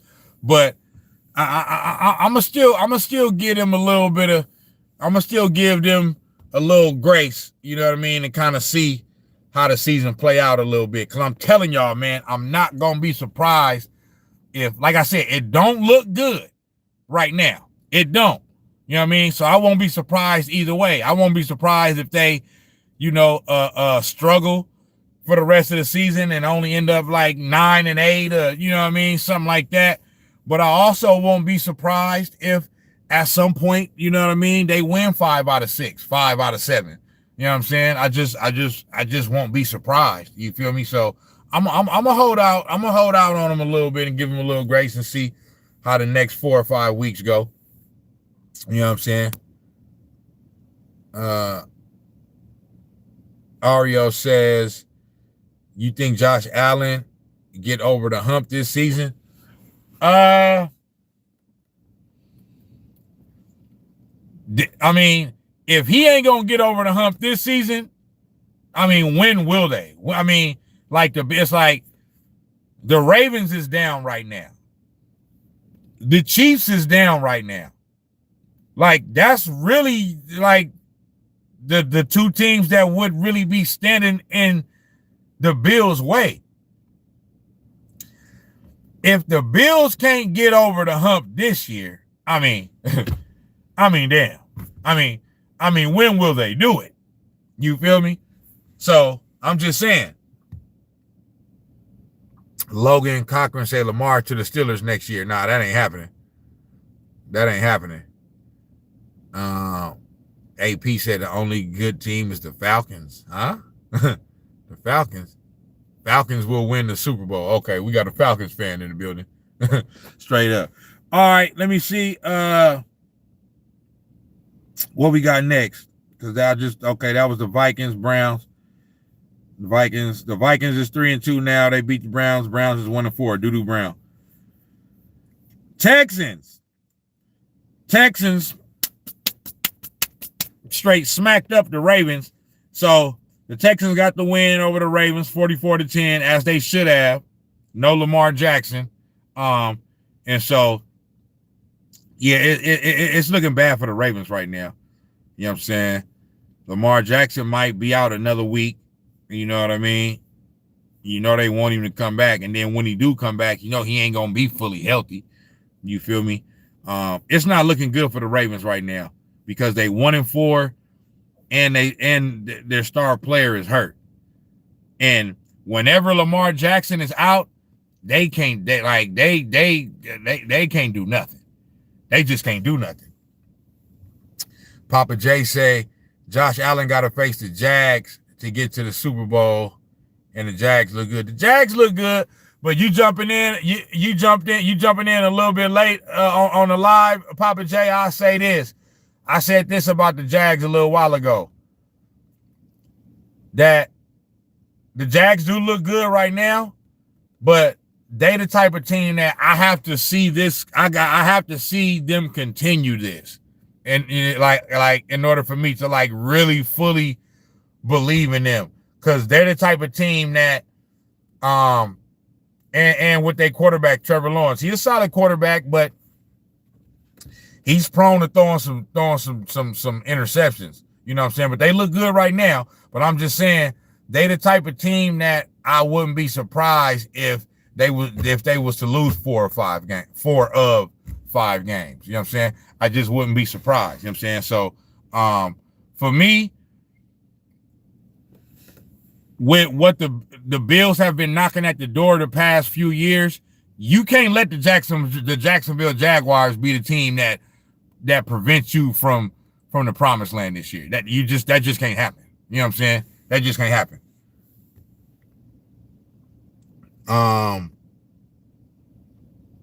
Bernard Jefferson say that's right, bro. Just wait to see. Yeah, with the Jags, you gotta let that play out. Papa J say John Harbaugh is going to lose his job most likely. That's another thing that okay, Papa. So look, that's another thing that I don't fully like. So for whatever reason, bro, like I said, I'm gonna go back to first take. Like when the Ravens are doing bad, they have a tendency to want to blame John Harbaugh, bro. It's like John Harbaugh won a Super Bowl. My thing is like this. Lamar Jackson, bro, y'all know me, bro. I'm always going to give more credit to the players than a coach. So I'm always going to give more blame to the players than a coach. A coach can only do so much, bro. This has been proven even by great coaches. I was listening to some shit yesterday, right? They talking about Bill Belichick and what he's doing at North Carolina. And North Carolina don't look good right now and all that. They talking about, I was listening to Sports Talk Radio. They talking about, does this hurt his legacy or whatever? No, it doesn't. It does. It has nothing to do. What Bill Belichick got going on at North Carolina does not hurt his legacy, not even a little bit, bro. It has nothing to do with that. You can't take away what he did. And furthermore, it's because, bro, he's coaching the North Carolina Tar Heels. You know what I'm saying? He can't take Tom Brady with him. You feel me? So it doesn't matter how great of a coach you are. You have to have great players. This has been proven. Bill Belichick proved this after Tom Brady left. Okay? We all know Bill Belichick is a great coach. But the majority of the success goes to Tom Brady. He had a lot of success because he had the best quarterback of all time as his quarterback, bro. That's the reason why. I always use the Greg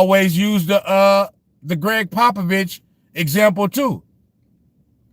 Once Greg Popovich didn't have Tim Duncan no more, Kawhi Leonard no more, Manu Ginobili, Tony Parker no more, before he started to have those health issues, because he was still the coach for like a year or two before he started having health issues.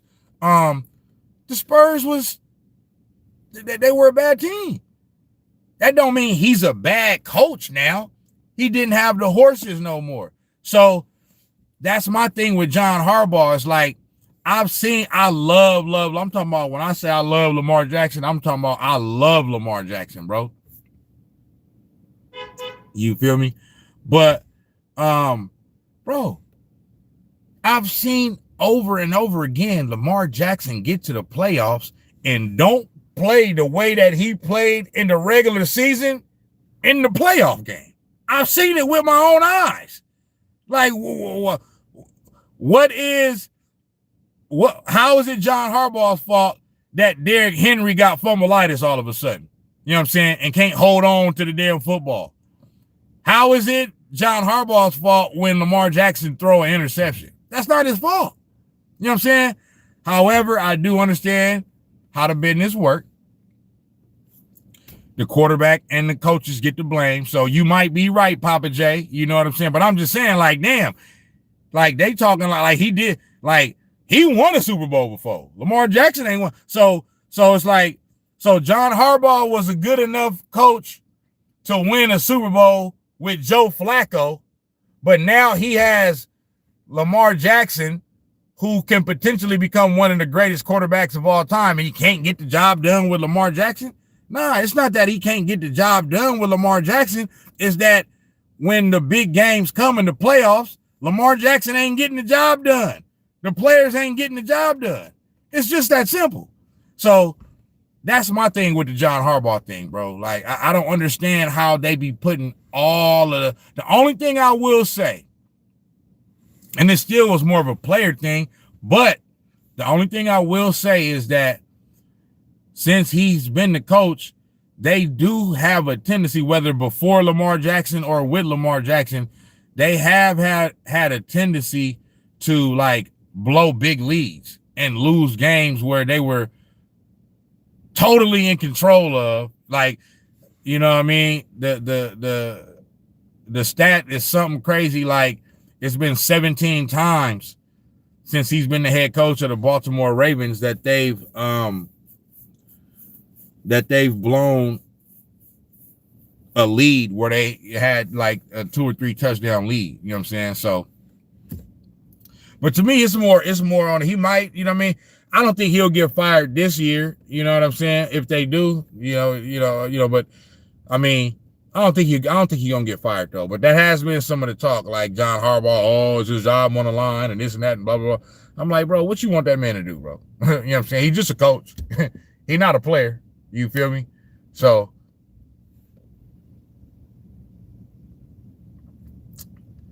Big said you might as well become a Jags fan. Nah, never that. Y'all see it, man. Bang, bang, man. We on that. A sincere review says 2023 was the year the Ravens could have won the Super Bowl if only Flowers didn't fumble the AFC game. Facts. Even last year, the tight end that dropped that what was it? It was a touchdown pass or the 2-point conversion, whatever it was. How was that John Harbaugh fault? This man is a professional football catcher. The ball was right in his hands. It was right there. You know what I'm saying? All he did was just drop it. You feel me? I mean, how was that John Harbaugh fault? So Ario said the Lions coach is decent. Oh, for sure. My boy, the meathead, bite his knees off, bite his kneecaps. You know what I'm saying? They was laughing at bro when he came in on his first press conference saying all that. And look at him now. You feel me? That boy done lost his offensive coordinator and his defensive coordinator. And they still, you know what I mean, putting up 40 points a game. You feel me? Detroit is a problem. Go to Leangelo said 8 Pro Bowlers injured is not something to work with. Facts. That ain't nothing but facts. Let me see. Oh, messages. That ain't nothing but facts. Oh yeah, Papa J, you already know what it is. Bang bang, Niner game, man. We on that. Go to say, Papa J, their defense was good last year. Everyone is hurt right now. Yeah, for sure. The best coach of all time can't make something from nothing. They just can't. They need something to work with. Straight up. Ario said, our coach is the worst in the league. Oh, Brian Callahan. Oh, the Cowboy. Are you a Cowboys fan? Yeah. Hey, man, Cowboys just Dak balling though. Dak Prescott is balling right now. Go to say that's like the Heat firing Spo because they are mid right now. He has proved he can win. Facts.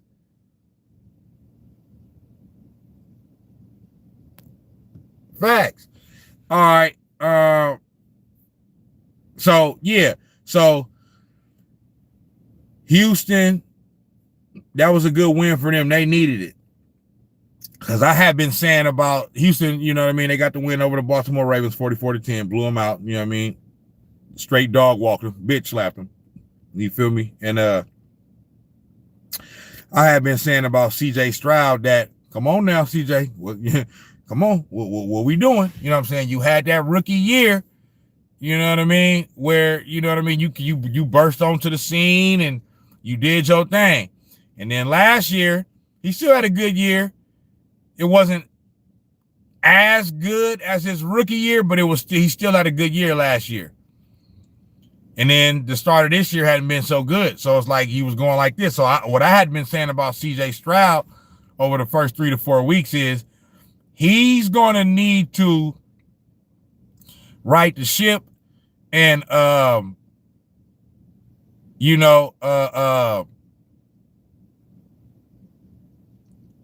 basically show improve, because it was starting to kind of look like a little bit there, like he might be a one-hit wonder. You feel me? So I just was saying, you know what I mean? In order for him to quiet down the rumblings of, is he a one-hit wonder or not, he need to start, you know what I mean, showing improvement. And he definitely showed improvement on Sunday. Definitely. You know what I'm saying? Let's look at the stats. CJ Stroud, 23 of 27, 4 touchdowns, 85% completion percentage. You feel me? So he definitely done the damn thing. You know what I'm saying? They blew them out. They blew them out so much that they put in the damn backup. You feel me? Nick Chubb, solid little game. 11 carries, 61 yards, a touchdown, 5 yards a carry. You feel me? Papa J say, go to Niners have been banged up defense, and we are still doing great. That's the difference between having a good coach and one that only depends on his players. I do kind of agree with that. It's like, damn, bro. That is true. That is true, Papa J. I gotta agree with that, because, and I know you've been a little critical of Kyle Shanahan sometime in the past too, Papa J. So it's good to hear you say that. But once you show me what you capable of, I don't doubt you no more. I know Kyle Shanahan hadn't sealed the deal and won the championship, but man, 4 NFC championship appearances, 2 Super Bowl appearances, and being able to show a knack for knowing how to build a team, I'm good, bro. Like I trust Kyle Shanahan, and he's an offensive genius. He's one of the best offensive minds in the game. You know what I mean? One of the best coaches in the game. So with what Kyle Shanahan is doing this year, I don't want to hear it. I don't want to hear it no more. You feel me? I know people going, this and that, blah, blah. I don't. And I mean, even sometimes during certain games, because even during the Rams game, I'm gonna tell you a sequence I didn't like. I didn't like once we got that fumble in the fourth quarter where we made them fumble at the goal line, and then we got the ball, and then it was run. I didn't have a problem with the second and the third down run, but that first down where he just kind of like quarterback sneaked Mac Jones, I'm like, bro, what is that? What are we doing, bro? You know what I'm saying? I kind of felt like he kind of like was playing a little bit too conservative right there. just at that moment, you know what I'm saying? But Papa J said Kyle is horrible at play calling. He can come up with great schemes, but when it comes to game time, he calls bad game. I don't think he's horrible at play calling. I think at certain points of the game, like, he can overthink it or be a little bit too conservative. But like I said, we all, everybody entitled to their opinion. I ain't mad at you. You know what I'm saying? But I don't think he's a horrible play caller. I just think in some moments, you know what I mean, he can kind of like overthink it or not think it out enough, or you know what I mean, he can be bad at it. But overall, I don't think he's a horrible play caller. Goated says Shanahan needs to go for more fourth downs. Okay. Time. What's going on, Time? What's going on with you, man? P. Key said, what's up with Kyle throwing Robinson in the mix with running back duties? Who is Robinson? You talking about who is Robinson? My fault. I should know who that is. I don't know who Robinson is. Kyle drafts very well between him and John. They've done well these last 2 years with rookies and free agents. Definitely. Yeah. But yeah, that's what I was saying about CJ Stroud, and he came through. So I was happy to see that. Let me look at the Ravens. Yeah, I don't even know who this. Oh, they got, Cooper Rush. Cooper Rush, the former backup quarterback for the Dallas Cowboys, he's now with the Ravens. You know what I'm saying? They got to get a better backup, bro. Like, you know what I'm saying? Cooper Rush ain't it. You know what I'm saying? I'm not saying he's just like god awful, but Cooper Rush ain't, you know what I'm saying? Come on, man. And that's what y'all got backing up Lamar Jackson. Come on, dude. You know what I'm saying? I mean, like, yeah, that just don't make no damn sense. You feel me? But I mean, yeah, it ain't really too much more to say about that. The Ravens is they in a bad spot right now because Lamar's hurt. They can't do nothing without him, it seems like, and they 1-4. So they can't afford to lose too many more games. I mean, they already behind the 8 ball. So but yeah, all right, what we got next? Cooper Rush. Go to say Cooper Rush is god awful. But no quarterback, on the planet can win with that depleted defense. Okay. I'm not too you know more about the Ravens defense than me, Goated. I ain't really been too, but I know you right because I've heard others say that as well. Yeah, that defense is just not they're not good and they're injured. So they damn near just as banged up as us. Time said Kyle Shanahan is a quarterback whisperer and he's an offensive coach that believes in his defense. That's why he don't go for it on 4th down, only when he has to. I agree with that too. I agree with that. You feel me? I mean, overall, you know what I'm saying? We can nitpick little things, here or there about Kyle or a certain player or, a certain coach. But when it comes to Kyle, overall, he basically shown that, overall, he know what the fuck he doing. You feel me? Like, you know what I'm saying? So, winning, the 49ers have been one of the premier football teams in the league the past 5 years. I've said this. I know this is going to sound kind of like oxymoronish and stupid to some people, but if you kind of look at it without actually closing the deal and winning the Super Bowl before they had that down year last year, the 49ers have kind of, like I said, I know it's not what I'm saying. The 49ers have kind of been a dynasty without actually winning a Super Bowl. If you look at it, you know what I mean? Since they went to that Super Bowl in 2019, the next year, they didn't, that following year in 2020, that was the pandemic year. And I believe that we had a down year because Jimmy G got hurt, you know what I'm saying? And then we followed that year up with, we didn't start out good in 2021, but we ended up in the NFC Championship game. And then in 22, we ended up in the NFC Championship game. And then in 23, we ended up in the Super Bowl. You know what I mean? So if you count 19, 21, 22, and 23, those 4 years, four out of those 5 years, they were in the NFC Championship game, and 2 out of those 5 years, they were in the Super Bowl. You know what I'm saying? And they only lost to Patrick Mahomes. You know what I'm saying? So, like I said, I'm not saying ain't no dynasty or nothing like that. That's crazy talk. They ain't never even won a Super Bowl in this era. But I'm saying they kind of was like the dynasty, like a dynasty without actually winning, you know what I'm saying, a Super Bowl kind of like. You know what I'm saying? Like they stay in contention. You feel me? So yeah, overall, Kyle Shanahan has shown that he knows what he's doing.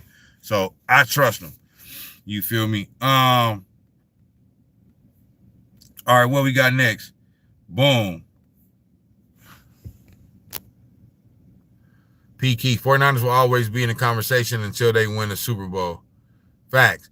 In a perfect scenario, I would have Saleh take over as head coach, have Kyle be a full-time OC, bring back DeMarco Ryans for DC, and Mike McDaniels be special team's coach, basically get the band back together. I agree with getting the band back together, but I disagree, Papa J, with having Saleh take over as head coach. Like, cause like that's what I'm saying. Like Kyle has had success. Like, he's basically doing, like, it's similar to what Andy Reid did in Philly. Andy Reid just never actually won the Super Bowl as a head coach with the Eagles. But he was a great coach. He was a great coach. Now, he didn't make as many Super Bowls. He only made the one, and they lost to the Patriots. But at one point, they had went to 4 consecutive NFC championship games, him and Donovan McNabb. You feel me? So I disagree with that, because Kyle Shanahan, without actually winning the Super Bowl, he's had success. Like, he's actually had success. I agree with, I would love to get the band back together. You know what I mean? I would definitely love to get that going. But I disagree with replacing him as the head coach with Robert Saleh. Like, you know what I'm saying? Like you know, Robert Saleh had his, I understand it's the Jets, but he had his shot. You know what I'm saying? And I think that, and you may, I know you may agree. Yeah, I know you agree, because you're saying that, you know, he should be the OC. But but Kyle Shanahan has been a successful head coach. But every coordinator, whether offensive or defensive, ain't fit to be a head coach. Like, I think Robert Saleh is in his right position as a defensive coordinator. You know what I'm saying? He got his one shot to be a head coach. You know what I mean? It didn't go, you know, well. I understand it was the Jets, but I believe Robert Saleh is a better coordinator than head coach. That's just me. You know what I'm saying? That's just my opinion on it. What we got next? Panthers, Dolphins. This was a good game. Because I was watching Red Zone, so I was seeing a lot of these games. Papa J said, I was seeing a lot of these games when Papa J said Saleh is a great head coach. They did him wrong with the Jets by them listening to Aaron Rodgers and firing him. I agree with that. I do agree with that. I just think, you know, that because you got to remember, bro, like, and this is the thing that I be trying to say, like, you got to remember, Kyle Shanahan took over a bad team, and look what he's turned it into. You know what I'm saying? So it's the same thing where, like, when with Jim Harbaugh. Jim Harbaugh took over a bad team and immediately turned it around. You feel me? So, like, Kyle Shanahan took over a bad team, bro. It wasn't like he was handed a team that was good. Like, Kyle Shanahan has said this repeatedly during his interview with Jed York, or whoever he interviewed with when he was trying to get the job. He told Jed York, he said, bro, you have a horrible roster. Like your roster is butt cheeks. God awful. You know what I'm saying? He told that to Jed York, and he got hired, and then they proceeded to build one of the best rosters of this era, bro. I'm talking about all pros all over the field, bro. All over the field, bro. Not only that, he's won with multiple quarterbacks. You know what I'm saying? We went to the Super Bowl with Jimmy Garoppolo, and we went to the Super Bowl with Brock Purdy. You know what I'm saying? So a lot of coaches can't do that. A lot of coaches can't like have success with different quarterbacks and shit. You feel me? And then look what he's doing right now. And look what he's doing right now with the team. Like, you know what I'm saying? Like, we don't even have our starting quarterback. We got Mac Jones. We finding a way to be 4-1. So I think, like, all Kyle Shanahan has done is proven that he's a great coach. You know what I'm saying? Like Like you can't even. It's undeniable. We may not agree with everything, every play call, and every scenario and all that, but like I said, that's why I said overall, like you can't argue with the success. Like, you know what I'm saying? He's done a great job. He took over a bad team, a team that was trash. You feel me? And he turned it around. You know what I'm saying? Let me see.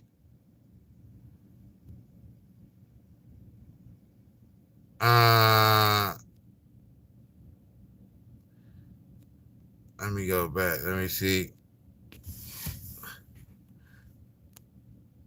Blah, blah, blah, blah, blah. Andre Clark, Frank Dang, Lamar Jackson. Let me see. Damn.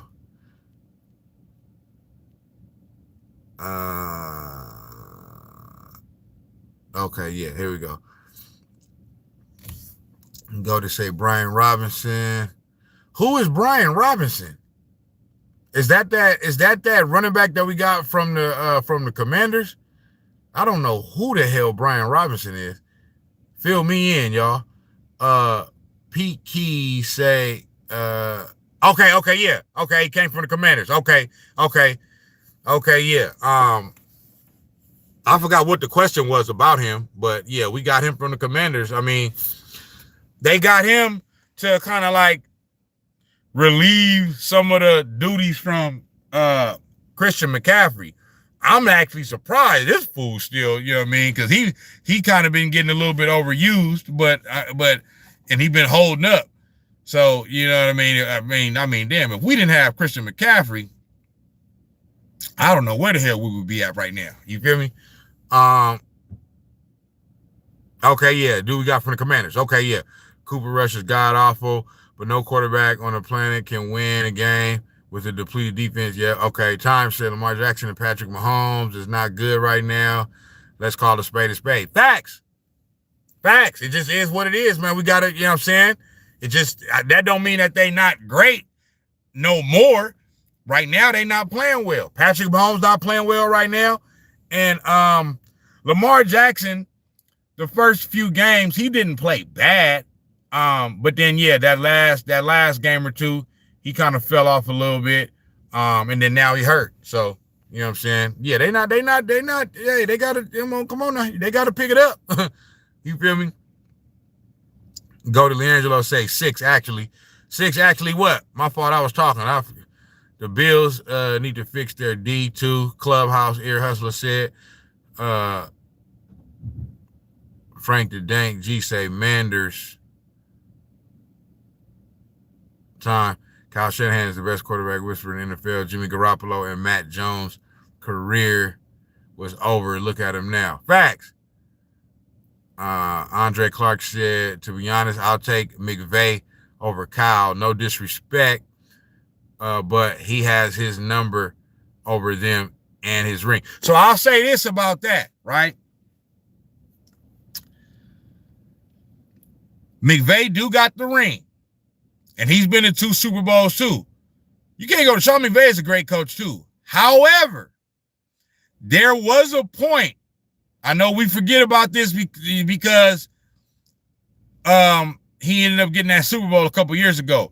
But before that, there was a point where where Kyle Shanahan had beat Sean McVay 6 straight times. When the 49ers had played the Rams, it was something like that. They had beat them 5 or 6 consecutive times they have played in a regular season. Straight. You feel me? And then they played in the NFC Championship game in the 2021 season. And then McVay won that one. That was the big one. That was the one that counted. It was a close game down the stretch, but he ended up winning that one. And then they went on to the Super Bowl and beat the Bengals, and he got the ring. So I'm not mad at nobody, you know what I mean, for saying, hey, they'll take Sean McVay over Cal. He do got the ring, okay? Once again, though, overall, even if we go back to this last game, okay, If you go look at their record head to head, Kyle Shanahan has the winning record over McVay, regardless of whenever they played. Kyle Shanahan's teams have beaten Sean McVay's teams when they've played against each other more. I don't know what the exact record is, but I know Kyle Shanahan is up. Okay, so you know what I'm saying. You know, I know McVay got the ring. I like my coach. I'll take my coach. That's just me. Time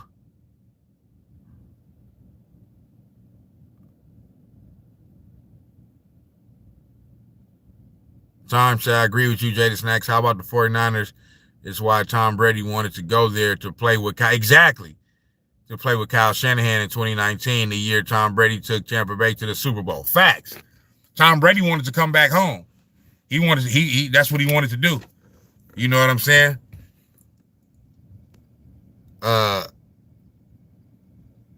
Go to say it's impossible to win with the Jets. Hey, it's impossible to win with the Jets. Hey, Papa J, I cut Robert Saleh some slack on. I got to cut him some slack on that. Look at Aaron Glenn right now. I mean, they got Aaron Glenn looking like he don't know what the hell he doing. You know what I'm saying? And I know he's a good coach. You feel me? But it just, I mean, some teams, I don't know, bro. Some franchises just got a curse on them. I don't know what it is. They just the Jets, they just can't get out of their own way. I mean, I don't know what it is, what it's gonna take. Some franchises got a curse. I mean, for goodness sake, Aaron Rodgers' leg damn near fell off 4 plays into his first game with the team and shit. You know what I'm saying? So, I mean, the Jets just, I mean, I don't know what's going on. So I'll cut Robert Saleh some slack with that. So I'll give you this, Papa J. I would love to see Robert Saleh be the head coach somewhere else to really get a good assessment on what type of head coach he could really be. Because with the Jets, I mean, whoever go over there, man, you just can't, you know what I mean? I think the last coach to have have some success over there was Rex Ryan. You know what I'm saying? Since then, I mean, they ain't been able to do nothing. So, I mean, you can't nobody win with them. I agree with you, Goated. Straight up.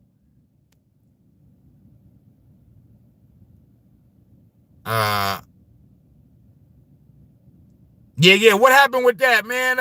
Mark Sanchez got stabbed or whatever, man. That's crazy. The 49ers backup quarterback Martinez is nice and mobile as well. I keep hearing that. I ain't seen him, but I keep hearing that.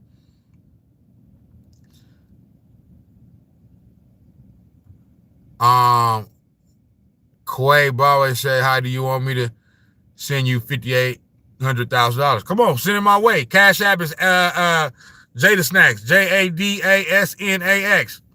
Go send that bread, man." Papa J. Yeah, you're right about Kyle. Great head coach. He's actually a third best coach to take his team to the postseason and a Super Bowl within the last 10 years. Facts. Jonathan said Mac is better than Purdy. I disagree, but it is what it is. Time. And I'm sorry to say, everybody in the chat that loves Joe Burrow, he is Paul George, Mr. Injury Prone. Only way you can be good is when you are reliable. I hate to say it, man. It's just like, I goated, man. My bad, bro. You know what I mean? I know that's your team. You know what I mean? I love Joe Burrow, bro. I really do. Because I feel like he's continuing the lineage of Joe Montana to Tom Brady to Joe Burrow. I think he's of that ilk. You know what I'm saying? But I mean, damn, bro. Like, you know what I'm saying? If you just blow on him, you know what I mean? It just seemed like he get hurt. You know what I'm saying? I don't know what it is. You feel me? Papa J said Mac is not better than Purdy. Yeah, no. I'm not going there. I'm not going there. Mac ain't better than Purdy. He's doing his job. He's doing his job right now. He's doing what he's supposed to do, bro. But he's not better than Purdy, bro. You feel me? Purdy earned what he got. Purdy earned this over the course of 2 whole seasons, not just 2 or 3 games. You feel me? Papa J, Purdy is not overrated when he gets 2 NFC and 1 Super Bowl appearance. Period. Facts. That's not a fluke. You don't. And he was a rookie that first year when he took over. Okay, Brock Purdy, and that was the year that Trey Lance was supposed to take over. Okay. And what was they saying about Trey Lance? Oh, he's young. He got to get accustomed to the NFL game and accustomed to this and accustomed to that. He's a young player.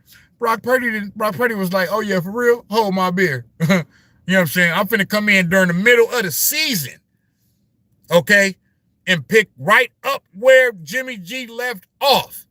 And we finna go to the NFC Championship game. And then the next year, I'm finna come back. I'm finna have an MVP caliber season in my second year in an extremely intricate Kyle Shanahan offense, okay?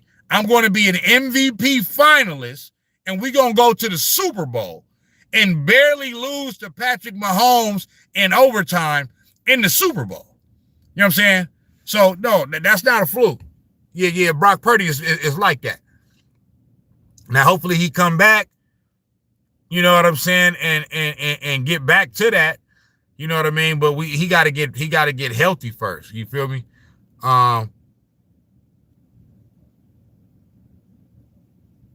Purdy statistically has been top 8 quarterback throughout a very short career. Facts. Time said it was just McVay's time, and let's not forget the best they beat the Rams with the great defensive player Aaron Donald. Facts. And he has been top 3 in QBR. Yes, sir. Jonathan said, man, any quarterback with a little skill with that team could have did that. Not necessarily, bro. Not necessarily. So like I just said, Kyle Shanahan has been successful with multiple quarterbacks, with 2 different quarterbacks, but he's also had other quarterbacks in that system that hadn't done so well. Started out with Brian Hoyer, had Nick Mullins, had C.J. Beathard, Trey Lance. So, those are professional quarterbacks now. You know what I'm saying? Trey Lance got a little skill, supposed to have a little skill. So, no, any quarterback can't just come in and just, you know what I mean, and just do that. You feel me? Because it's been proven that most coaches can't win with multiple quarterbacks like that. You know what I'm saying? Exactly, Papa J. That's not true. Jimmy G didn't have those kind of stats. Sam Darnold didn't have those stats. Don't get me wrong, Mac is a great quarterback, but he's not Brock Purdy. Send that bread. Hey, Sizzle, send that bread, man. Send that bread, big dog. You know what I'm saying? You know what I mean? Don't threaten me with a good time. You feel me? Time said the Minnesota Vikings are in a world of trouble. Why you say that, Time? They just won their last game. They 3-2. I mean, I don't see the Minnesota Vikings like making no serious noise or nothing like that this year. But I don't know. I don't know what you mean when you say they're in a world of trouble.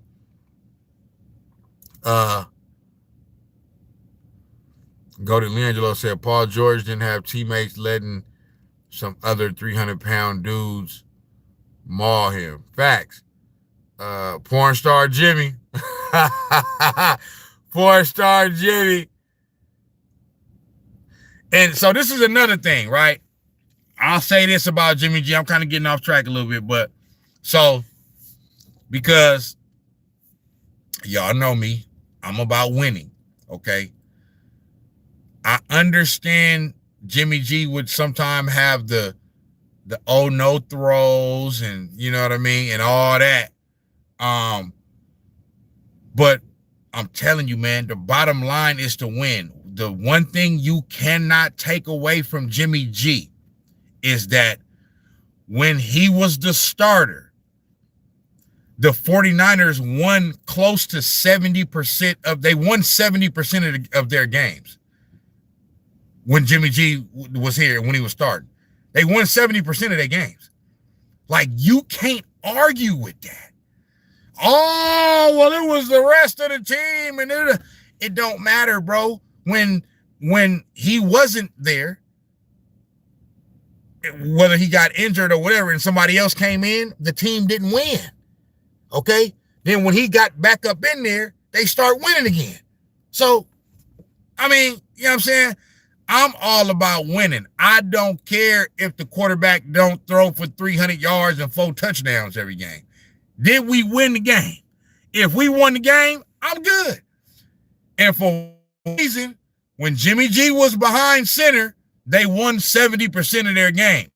So I understand his G and that he, you know, this and that and blah, blah, blah, and he's a and all this. But all I know is when he was here and he was a starter, when he was healthy, they won 70% of their games. Not only that, the seasons where Jimmy G was healthy, every season that he was healthy, they made a deep run.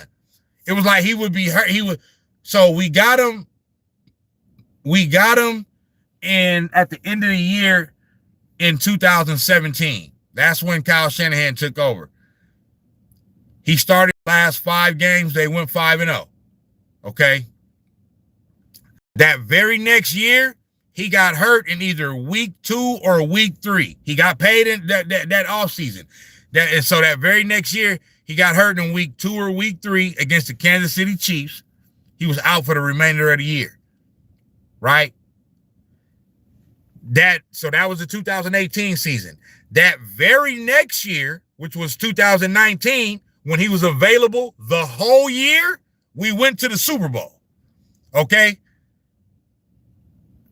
The next year, 2020, he was hurt. I think we missed the playoffs that year. The next year in 2021, we went to the end when he was available the whole year. He still got hurt that year, but he played through injury that year in 2021. We went to the NFC Championship game, lost to the Rams. The next year in 2022, he wasn't even supposed to be on the team. Okay? That's the year that they gave the keys of the franchise to Trey Lance. But what happened was once the season started, so they couldn't find a good trade for him. They didn't want to just trade him away for nothing. So they couldn't find a good trade for him. So when training camp started, he reported to training camp, but he was just kind of doing his own thing on the side while they was looking for a trade, right? But then Kyle Shanahan seen in training camp that Trey Lance, he was like, Brody might not be as ready and prepared as I thought.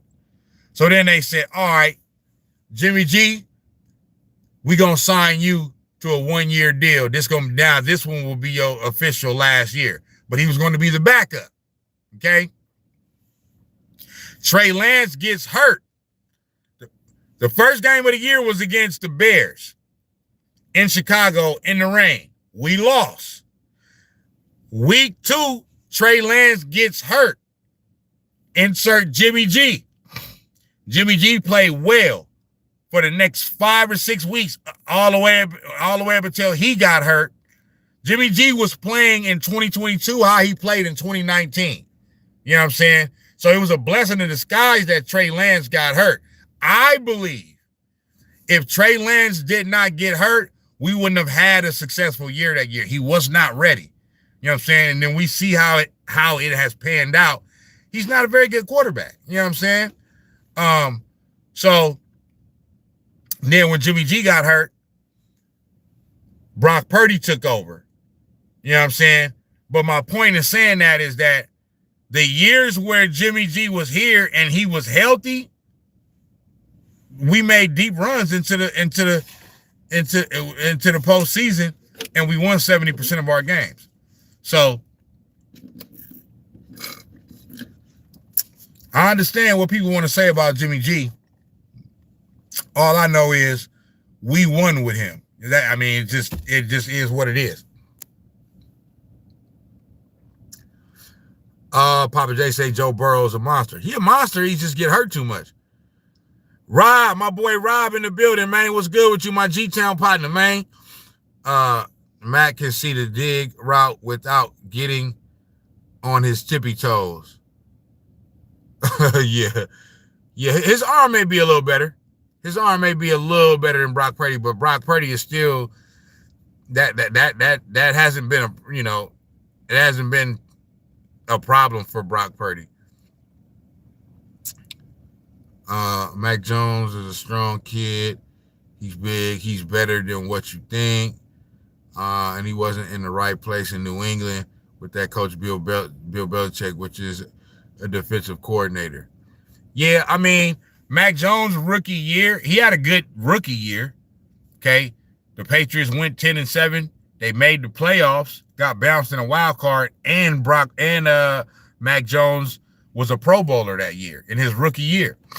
You feel me? But after that, he did kind of get sabotaged somewhat by the coaching staff, not on purpose. It's just Bill Belichick is so full of himself as far as with all the success that he's had over his career, that he just thought he could just take anybody. He took the special teams coach or whatever and made him into the offensive coordinator. And that was a detriment to Mac Jones. You know what I'm saying? He shouldn't have did that. You feel me? So now that Mac Jones is in a stable situation, then you see what he can do. So I somewhat agree with that. Goated say, call me when Mac Jones goes 9-0 to start his career with the NFC Championship and Super Bowl appearance. Facts! That's all I'm saying. Go to say, yo, Jade, I got a big test tomorrow. Get some sleep soon. Definitely, bro. Salute to you, man. Get your sleep. Good luck with on your test tomorrow. You know what I'm saying? Everybody shout out to Goated young, man. He's in high school. You know what I'm saying? So Goated definitely, you know what I'm saying? Get your rest. You know what I'm saying? And good luck to you on your test, big dog.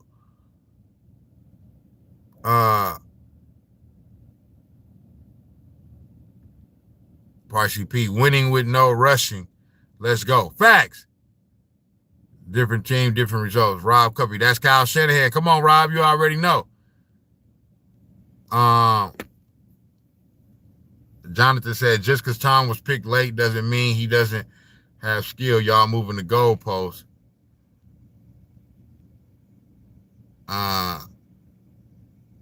Percy P said, I'm still laughing at Aaron Rodgers going to the Steelers.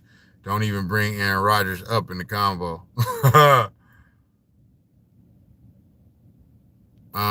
Yeah. All right, let me get back to this. Who we got next? Okay, yeah, I was getting ready to do Panthers Dolphins. Panthers Dolphins, that was a good game, bro, because it kept going back and forth at the end. And it looked like the Panthers was going to win. Then it looked like the Dolphins was going to win. Then it looked like the Panthers was going to win. Then it looked like the Dolphins was going to win. And then the Panthers ended up winning the game. So that was a dope game. Panthers got the win 27-24 over the Miami Dolphins. Tua Tagovailoa, 27, 30, 36, 256 yards, 75% completion percentage, 3 touchdowns, no interceptions. Tua played well. Tua done the damn thing. Jalen Waddle had a game, 6 receptions, 110 yards, a touchdown. You feel me? Let me look at the Panthers stats.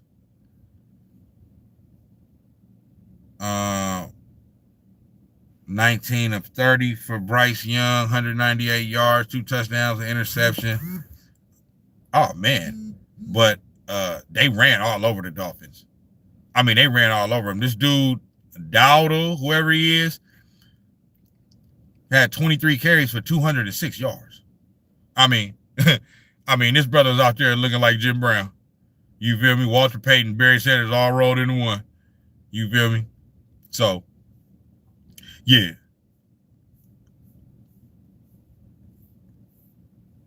Dowdle was out there like Young Thug on the jail calls. Man, watch out.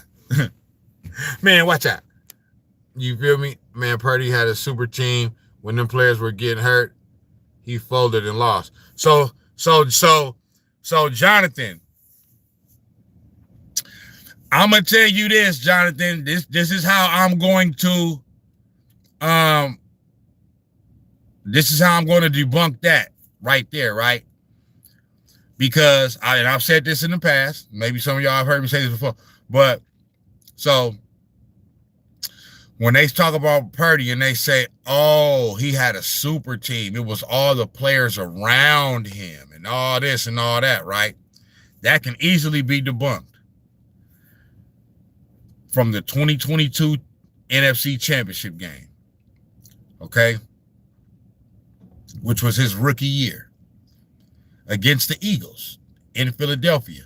That was the game that in the first drive, he injured his elbow and he was no longer able to play for the rest of the game. And we basically didn't have a quarterback for the rest of the game. The game was over. You know what I'm saying? We didn't have no quarterback. Okay. My point is this. If Brock Purdy's success was just because of all of the players around him, right? If that's the case, why when Brock Purdy got hurt in the 2022 NFC Championship game against the Eagles, how come we couldn't move the ball? Like we couldn't do nothing. Brock Purdy wasn't there no longer, right? But who was there was Christian McCaffrey was still there. Our all-pro fullback, Kyle Juszczyk was still there. Our all-pro offensive lineman, y'all know who I'm talking about, number 71, was still there. Our all-pro tight end, George Kittle, was still there. Both of our all-pro receivers, Deebo Samuel and Brandon Ayuk, were there. Okay? You want to go to the defensive side? Our all-pro linebacker, Fred Warner was there. Our all-pro pass rusher, Nick Bosa, was there. Dre Greenlaw was there. Ufunga was there. So if it was the surrounding parts and not Brock Purdy, how come when Brock Purdy went out the game, the team wasn't able to function no more? You see what I'm saying? So that kind of debunks that whole saying right there of, oh, it was the Brock Purdy ain't shit. It was just the team around him and all of the other shit. Yeah, it is the team around him too. You know what I'm saying? But it was also him though. You know what I'm saying? And it got proven when he wasn't there no longer. I just hate the fact that because they try to do this to Jalen Hurts too. I hate the fact that they want to try to penalize a quarterback because he got good players around him. Like Joe Montana had good players around him too. He had the greatest, damn near the GOAT player in NFL history. And Jerry Rice, he was throwing the ball too. John Taylor, you know what I'm saying? Roger Craig in the backfield. On the other side of the ball, Ronnie Lott, you know what I mean? So, I mean, like, I don't understand. It's like you want to penalize the quarterback because the team actually did their job. And like, you want to have as many good players as possible and shit. You know what I'm saying? So, like, that's not a bad thing. That's a good thing. You know what I'm saying? It's like, oh, no, I want to see him win with bums. Why? Why? Rob say, where do you rank Brock in the top 10? When healthy, yeah, I'll probably put him top 10. I'll put him somewhere in between 6 and 10. You know what I'm saying? My top 5 is in no particular order, but my top 5 quarterbacks, Mahomes, Lamar Jackson, Josh Allen, Joe Burrow, and Jalen Hurts. That's my top 5. Okay. Then 6 through 10, you know, you got to throw Matthew Stafford in there.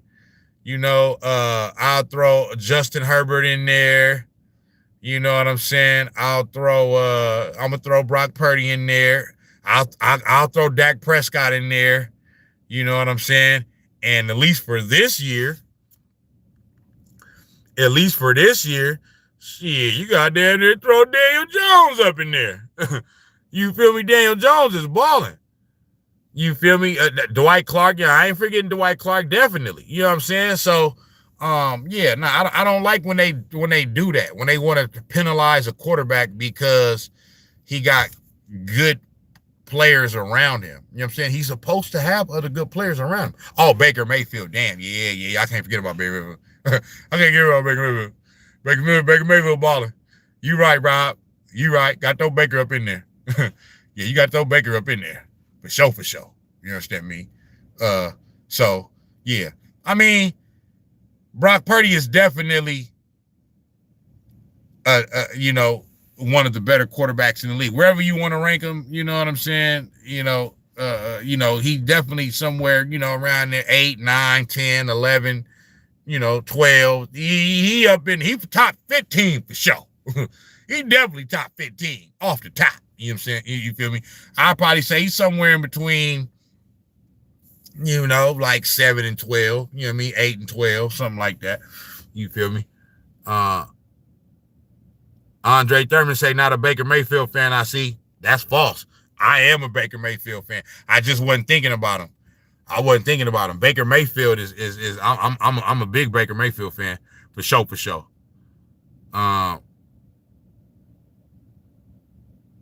Papa J said Mac beat the Saints in Arizona, who are both terrible teams. He barely beat the Rams, but all of a sudden he's better than Brock. Brock lost one game, and that's against a great Jags team. Yeah, yeah, Mac Jones doing what he's supposed to do. You know what I'm saying? But Rob said 200 M's though. So look, this is the thing with that, cuzzo, is that it's just a going rate for a quarterback, bro. Like, you got to understand, bro, like, especially for what he did, like his first 2 years, bro. Like, my boy TFL in the building, what's going on? Especially his first 2 years, bro.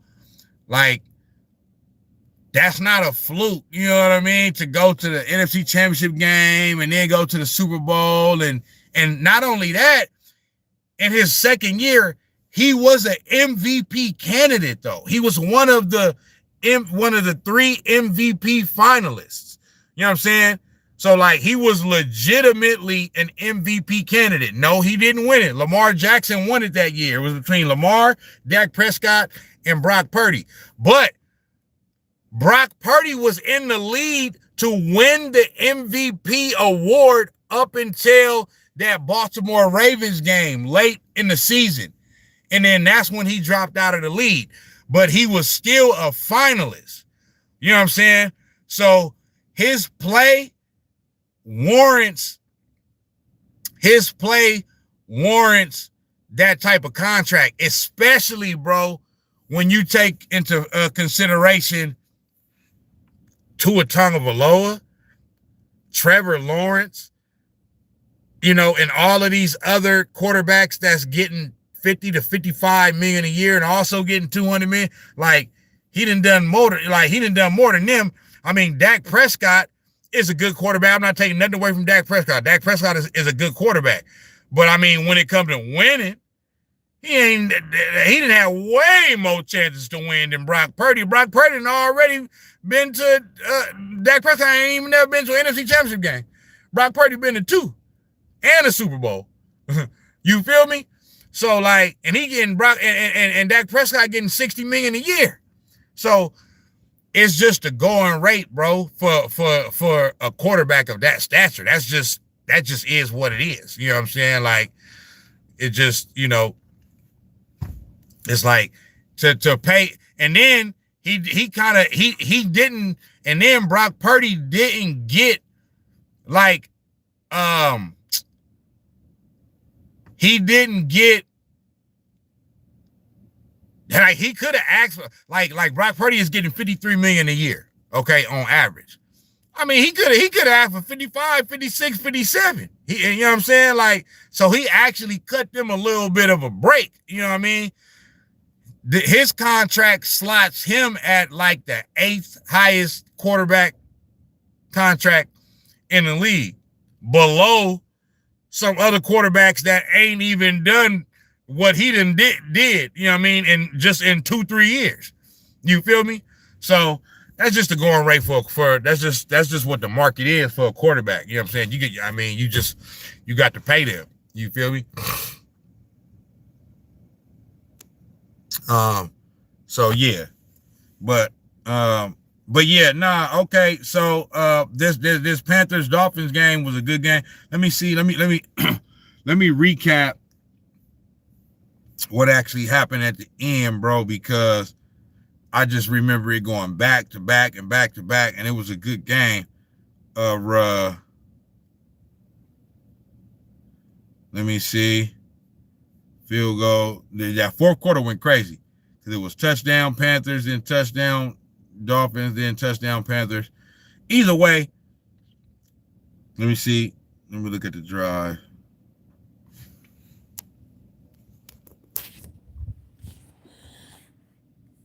You already know, G-Town, my nigga. You feel me? Let me see. Touchdown. And then they came back and scored a touchdown. And then it was just big. Chat lit tonight. It was just big because once the Dolphins scored this touchdown right here, it looked like it was over. And then the Panthers found a way, Bryce Young found a way to come back, you know what I'm saying? And score another touchdown and get the win. So that was dope. But yeah, I just remember seeing the end of that game on Red Zone. And that was a good game. All right, what we got next? Let me move this thing along here. You feel me? We got okay, next we got the Raiders and the Colts. I mean, another pimp slapping. You understand me? Rob Cuffy, right on, my dude. Another pimp slapping, man. Colts, listen, man. Daniel Jones. I mean, I don't know what then got into this boy. Okay. But Daniel Jones is he probably leading, bro. He's probably leading in MVP candidacy right now, bro. Like, I mean, oh boy, is just balling out. I mean, he didn't play well every game. Even the game that they lost, he played well. Okay? So Daniel Jones is doing a damn thing, man. 20 of 29, 212 yards passing, 69% completion percentage, 2 touchdowns, no interceptions. You know what I'm saying? They dog walked him. You know what I'm saying? 40-6. You see the score. You see it. The Raiders, man, I mean, damn. I mean, goodness gracious. Did they even get off the team bus, man?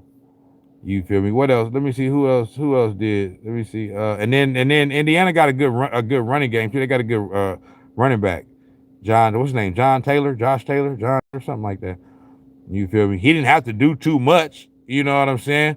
17 carries, 66 yards. You know what I'm saying? He ain't had to do too much because they dog walked him. You feel me? Geno Smith, 25 of 36. He had a good completion percentage, but he had 2 interceptions. See what I'm saying? Yeah, man, you can't turn the ball over, bruh. You feel me? So the Raiders is Raidering. You know what I'm saying? The Raiders gonna Raider, fam. You feel me? Indiana Jones. Rob Cubby said Indiana Jones. Hey, that's a good nickname for him. Indiana Jones balling. Time said, I'm not forgetting ESPN, Fox Sports News, and all the narratives about Daniel Jones, how terrible he was. Now everybody want to jump on the bandwagon. That's how sport catches up. Man, listen, that's just the way it is, bro.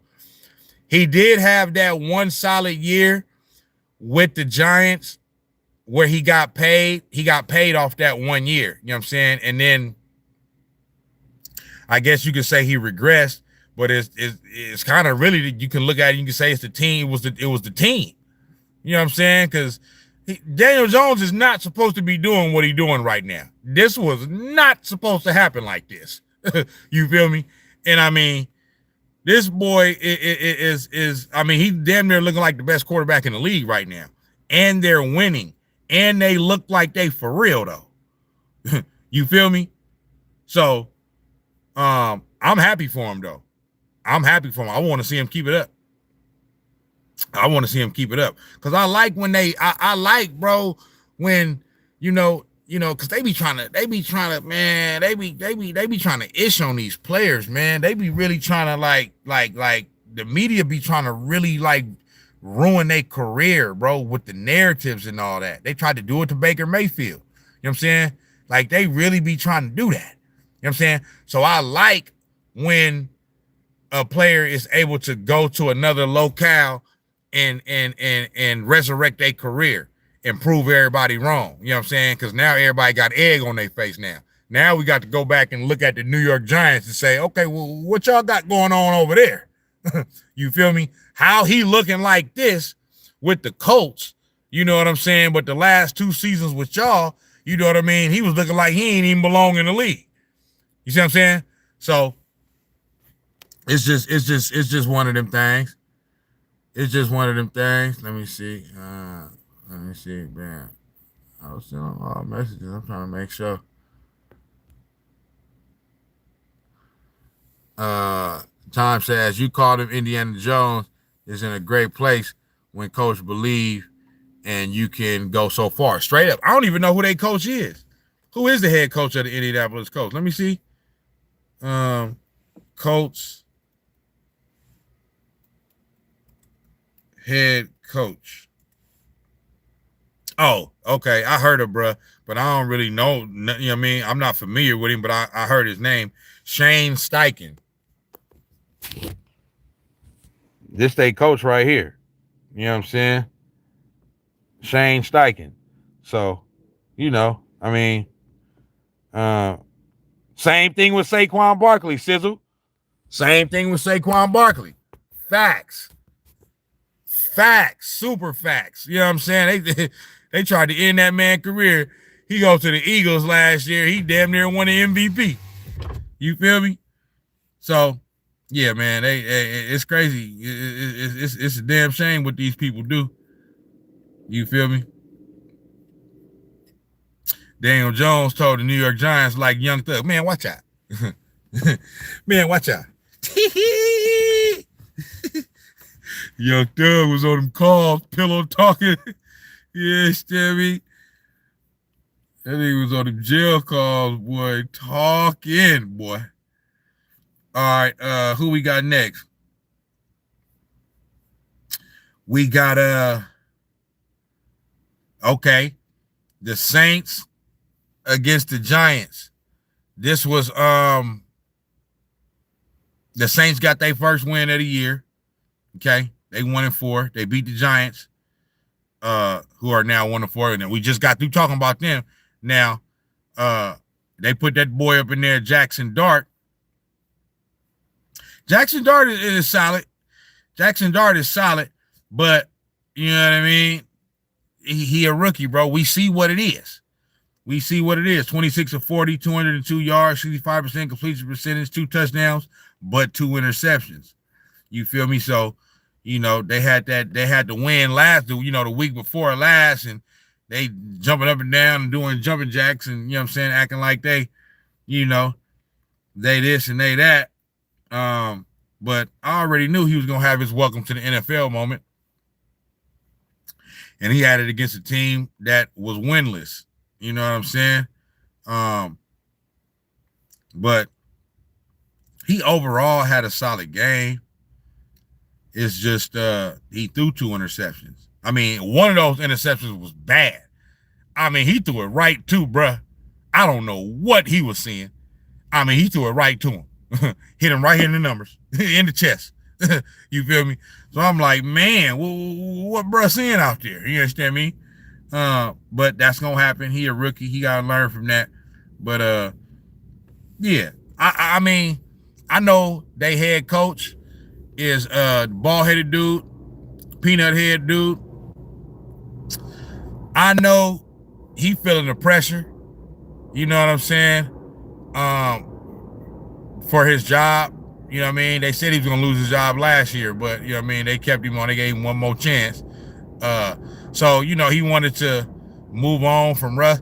I actually think they should have let Russ play it out a little bit longer. You know what I'm saying? But like I said, bruh's under pressure for his job. So, you know what I mean? He felt like he needed to make that move. But I think they should have gave Russ a couple more weeks before they made that change. Because Jackson Dart, he gonna have some good moments, but he gonna have some growing pain type moments too. Like, they're not gonna do nothing now. Like you know what I mean? He ain't finna do like what CJ Stroud did his rookie year, or did like what Jaden Daniels did last year. He ain't finna do that. You know what I'm saying? He ain't finna do that. He been through a whole bunch of interceptions. He finna do a whole bunch of throwing the ball to the other team. You feel me? And they finna do a whole bunch of losing. So Brody finna lose his job anyway. But anyway, yep. The Saints got the win, got their first win of the year, 26-14 over the Giants. You feel me? And that's that. What's the next game?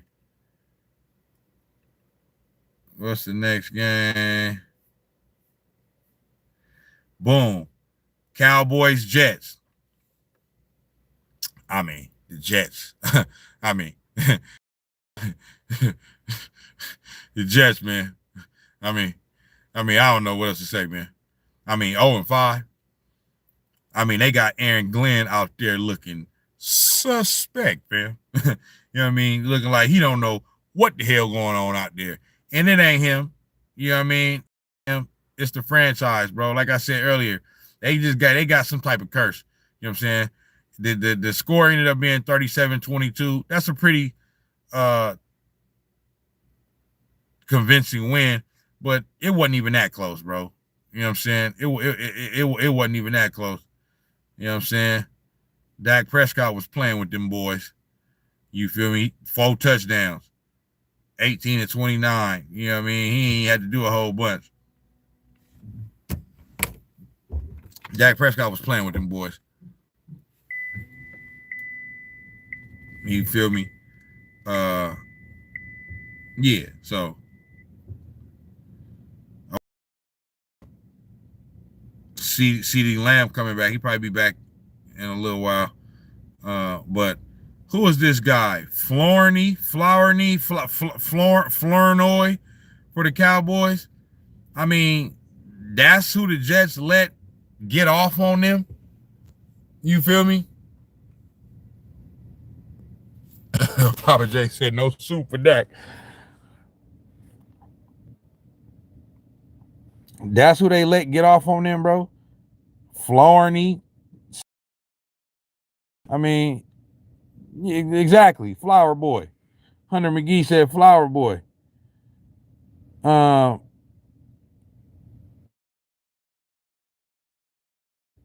Most vague player. You feel me? Nah, Dak said that earlier. Dak is playing well. He's also in the MVP candidacy right now. Straight up. Yeah, Dak playing well. I ain't gonna hold you. You feel me? I know we Niners fans and we hate the Cowboys, and that's for life. You know what I mean? It's funk, it's beef for life. It's up and it's stuck. You understand me? But I gotta call it how Dak. Okay, Hunter McGee said Dak or Baker MVP. Got to throw whatchamajig in there. What's his name? For the Colts, I just got Daniel Jones. Got to throw Daniel Jones up in there now. You got to throw Daniel Jones up in there. You know what I'm saying? So right now, Dak, Baker, and Daniel Jones got to be in the MVP voting. That just got to happen. Papa J said half of Dak's stats were because of the Jets. Papa J ain't giving him no. Hey, Papa J, real Niner fan. That nigga ain't giving Dak no love. Oh yeah, golf too. Man, the Lions is for real. They is a problem. They a problem, bro. You know what I'm saying? The Lions is a problem. But yeah, ain't really too much to say about that. Cowboys bopped the Jets on top of the head. You know what I'm saying? The Jets is god awful. Straight butt cheeks. Ain't nothing else to talk about. What we got next? Okay, Broncos, Eagles. I was watching that. The Broncos came out with the win. Gave the Eagles their first loss.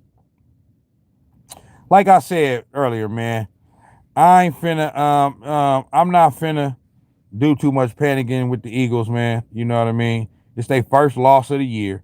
Everybody want to make a big deal out of, AJ Brown and other old boy that ain't been getting a whole bunch of targets and they've been squeaking out win. Man, they been winning, bro. I ain't finna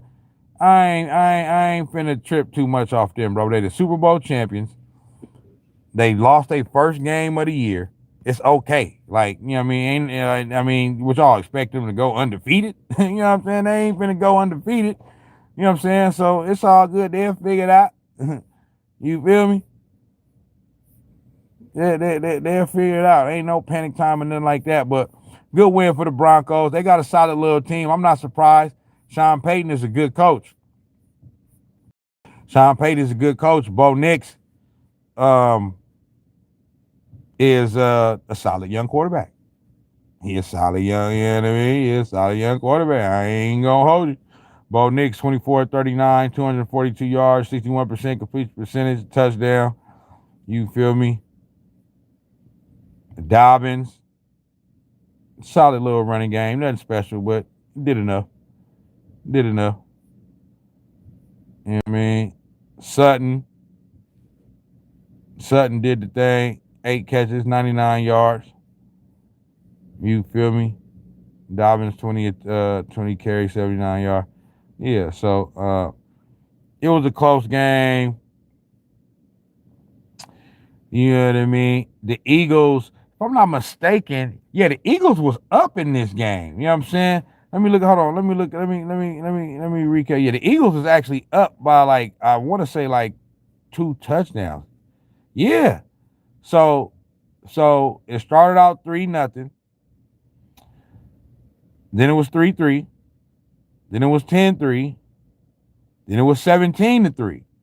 So they were actually up 2 scores. It looked like the Eagles was on their way to 5-0. You know And then the Broncos did what they did in the fourth quarter. Touchdown, field goal. You know what I'm saying? So Hunter McGee said Indiana Jones ain't even close in MVP odds. He got to be. I don't know if you're talking about literally, like as far as what's the odds, but like how he been playing. Like I mean, you can't deny how he been playing. Daniel Jones has not had a bad game this year. Even the one game that they lost, he still played well. You feel me? And just the mere fact that nobody expected him or the coach to be playing how they playing right now, he got to be in the MVP vote. I mean, in the MVP race. You know what I mean? At least up to this point. You feel me? But yeah, all right. What's next? Let me see.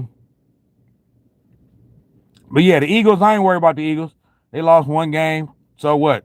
Like what Young Thug say? Whoop de doo. Okay. They lost one game. Whoop-de-doo. All right. Okay. This the one right here, bro. I'm talking about when I say bonehead play of the year. Okay. This brother right here for the Cardinals, like, bro, they've been doing this a lot. Like, I've been seeing this too much the past few years, bro, where somebody getting ready to go in and score a touchdown, and they don't make sure that they cross the goal line before they start celebrating and throwing the ball. I'm like, bro, I'm sitting there watching it, bro. I'm like, dude. And that started because this is another game where the Cardinals was up big. You feel me? Time said, I don't know how people can be worried about Philadelphia, not worried about the Kansas City Chiefs. That is a narrative. The weak sports media hates Jalen Hurts that bad. Yeah, Papa J say Bo Nix is underrated. Coach literally just did it last week. Yep. Coach did it last week, and I've been seeing it a lot. Not a lot, but I've seen it a few times over the past few years, bro, like the past few seasons where a player's getting ready to go into score a touchdown and they start celebrating and they basically fumble the ball into the end zone before they cross the goal line. Like, bro, you not looking down to make sure, like, bro, make sure you score the touchdown before you start celebrating, bro. And once that happened, it's a touchback. Now, that started the Tennessee Titans comeback right there. That started it right there. Right there. After that, the Cardinals didn't score no more. Okay? I'm happy because that drops the Cardinals farther down in the standings in our division. You know what I'm saying? But I mean, just a bonehead play, bro. Like, you know what I'm saying? Like how you do that? Then they said, let me see, what's the Cardinals coach name? Then they said bruh got in the face. Cardinals head coach. Let me see.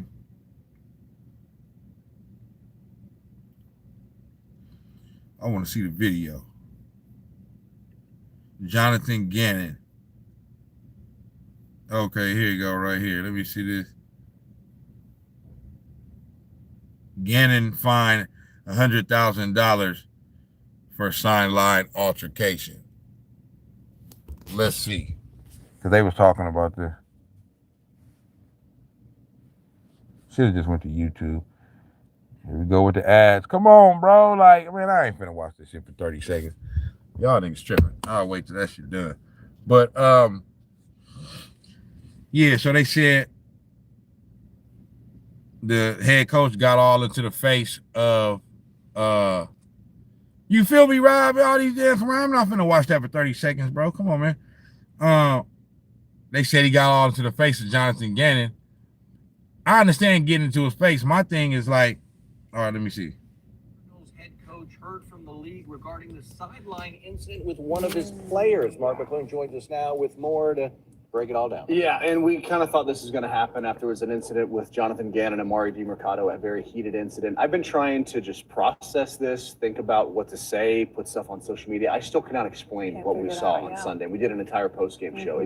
It's something we might not ever see again. Show it, Jonathan fool. Gannon apologized to his team and running back Amari DiMercato after a sideline altercation on Sunday where Gannon appeared to hit his running back on Sunday. This came after DiMercato dropped the ball on his way to a game-sealing touchdown that resulted in a touchback and ultimately a Titans comeback. Now, Gannon said he woke up Monday morning not feeling great about the incident, and the NFL has fined the Cardinals coach $100,000 for that altercation. Adam Schefter was first reported, also reporting there will be no further discipline for Gannon, who meets the media He was on him on Wednesday. Look, bro, this is my only thing about that, right? So my husband and I have served in the National Guard for 13 years now. My name is Tasia. Hold on. So this is my only thing about that. Okay. Just exactly what you saying, Rob. That's exactly where I was going. Okay. That's a grown man right there.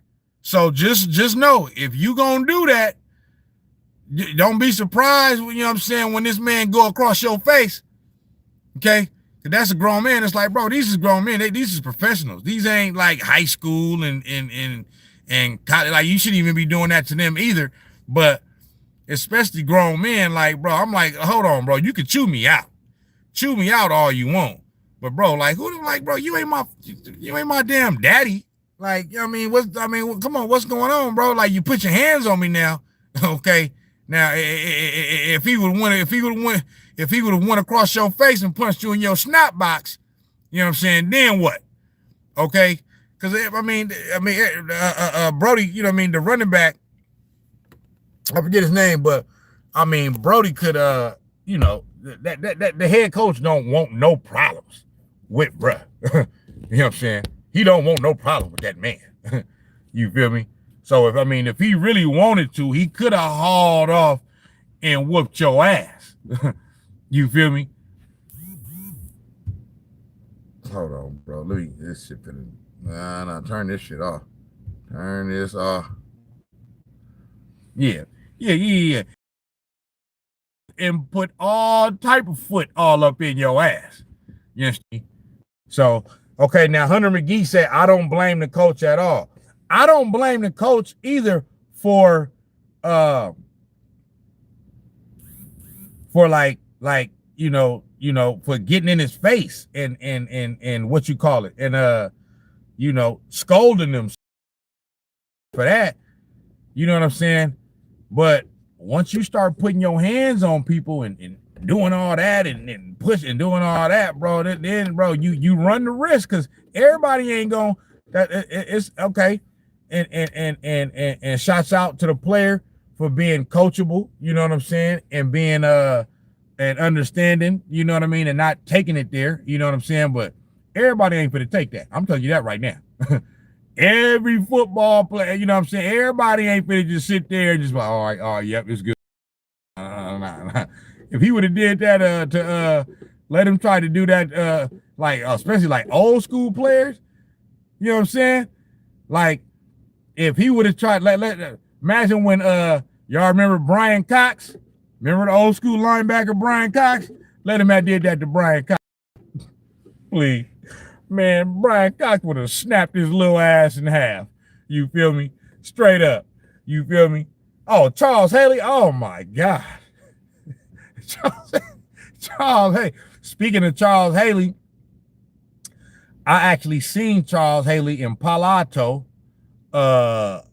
like a couple months ago. I always be seeing athletes, bro. I seen Steve Young 2 weeks ago. It's the second time this year I seen Steve Young. Both times I seen him in the hood. You feel me? Yeah, man. Charles Haley, you would have did that to Charles Haley in his prime. Ah, man, he wouldn't have lived to even talk about that. You know what I mean? Like, yeah. So that's all I'm saying, bro, is that these coaches got to be, you know what I mean? You know, I understand, you know what I mean? Because it was a bonehead play and it cost them the game. It didn't, that one play didn't cost them the game, but it was the play that started off the the domino effect of the Titans coming back. You know what I'm saying? Like they was getting ready to score a touchdown, bro. So that took points off the board, and then the Titans went down there and scored. You know what I'm saying? And then the Cardinals didn't score for the rest of the game. So yeah, that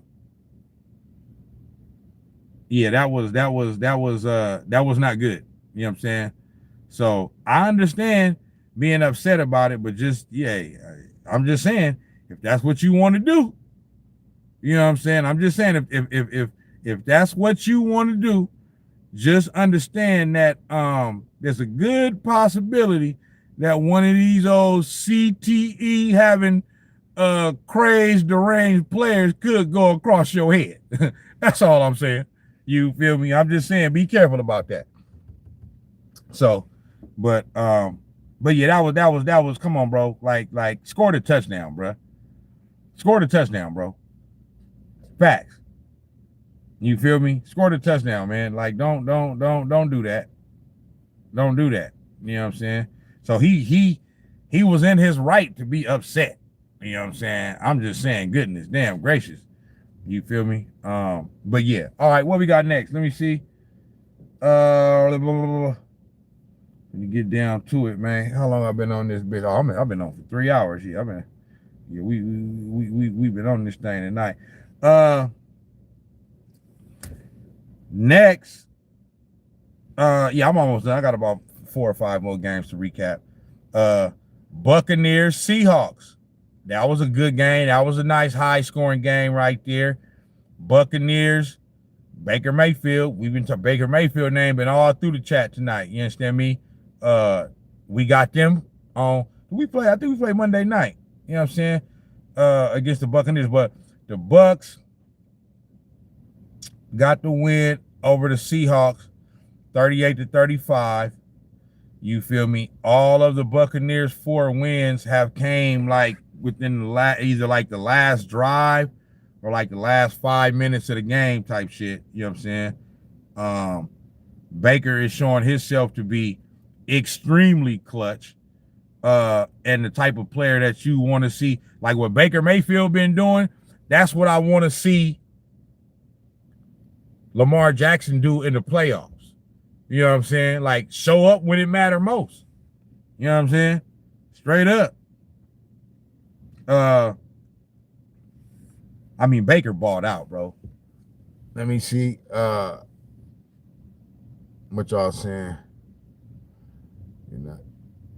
You feel me? Oh man, on my mama, Rob, big neck brace Brian Cox. Oh man, he would have snapped that dude in half, man. You feel me? You ain't fit to play with me like that, big dog. I got to go home to my kids and my wife.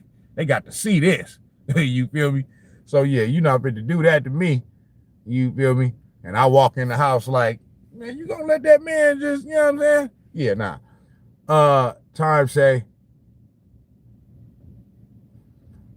say you're not getting it. They wouldn't have to do that to those players, to a Charles Haley or Reggie White, Lawrence Taylor, because those players would not, they will do that to you if you're not playing right. Facts.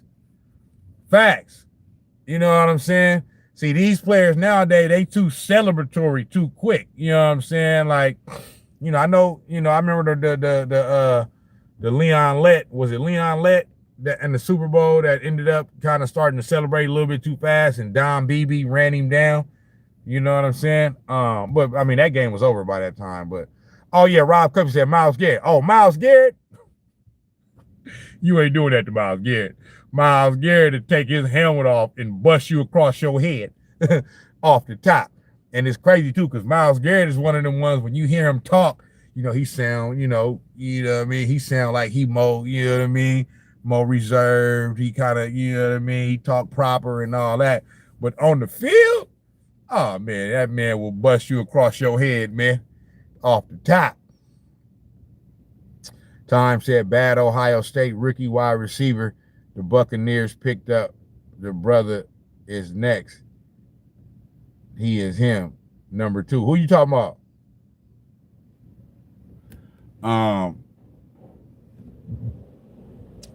But yeah, okay, so Baker Mayfield. Damn, bro, I gotta keep the phone on the charger though, cause my phone. Baker Mayfield balled out, man. I mean, look at this. 29 of 33, 379 yards passing, 87% completion percentage, bro. I mean, the ball is not hitting the ground. You feel me? 2 touchdowns, no interceptions. I mean, they balling out. Now, the defense, you know what I mean, didn't do too well, but, I mean, Baker is balling, bro. Okay? Bruh Egbuka. Bruh has 7 catches, 163 yards, a touchdown. You know what I'm saying? Chris Godwin. I forgot to add Chris Godwin. And they a little banged up, too. You feel me? They got a solid little rookie, too. I don't know if Bruh is the rookie, Egbuka, but oh yeah, Levante David had that big time interception. Let me look at the Seahawks stats. Sam Darnold balled out too. So, okay, I see why you was putting Sam Darnold up in the chat. Yeah, Sam Darnold balled out too. Sam Darnold been playing well this year too. 28 of 34, 82% completion percentage, 341 yards passing, 4 touchdowns, an interception. Yeah, man. Sam Darnold balled out too. You know what I'm saying? So, yeah. Teams is balling the F out right now. You know what I'm saying? Quarterbacks is balling out. You know what I'm saying? I ain't gonna hold you. Plug my charger back in. I ain't even gonna hold you. Teams is balling out. Quarterbacks is balling out. But yep. I mean, you know, that's basically it. Ain't really too much to say about that. Baker balling. Buccaneers got the win. Buccaneers playing well. Baker Mayfield, like I said earlier, is making it quite easy for the Buccaneers franchise and fans to turn the page from Tom Brady. You know what I'm saying? I mean, they like, Tom Brady who? We good. You know what I mean? All right, what we got next? And that's a good win for us, too, for the Buccaneers, because that gives the Seahawks a loss. You know what I mean? So, yeah. Next, Lions, Bengals. Lions put it on the Bengals, 37-24. Lions is 4-1. Bengals is 2-3. I think the Bengals have lost 3 games in a row now because they started out 2-0. So, yeah, they done lost 3 in a row now. Bengals just traded for Bengals just right on Rob. Rob said, can you drop a quick prediction for the Niners Bucks? Okay, I'm gonna say this. Niners Bucks. Man, we winning. We winning off the top. You feel me? I'm gonna say it ain't gonna be easy. The Bucks is tough. Baker is tough. But you know what I'm saying? I ain't gonna predict my team finna lose. That's what I ain't gonna do. You understand me? But I'm gonna say Niners 27-24. I'm gonna say Niners get the win 27-24. You feel me? On Monday night. You did. I'm gonna say we gonna go ahead on and get that. You feel me? I don't know where we play at. I don't know if it's in Tampa or here. You know what I'm saying? But yeah, I'm gonna say we get the win 27-24. But let me see. Papa J, if he did that to Trent Williams, oh man, yeah, please, man, Trent Williams will sit on his ass. You feel me? You ain't doing that to no damn Trent Williams. You feel me? Like Bruh said in the Friday movie, and next Friday, like, man, she'll sit on your little ass. You feel me? Yeah, man. Yeah, these ain't playing like that. But okay, yeah, the Lions, The Lions they lioning. They doing lion things. It's impressive, bro, because like I said earlier,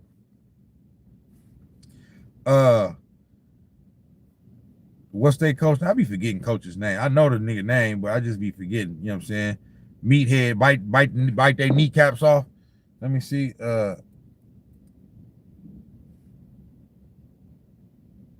Dan Campbell.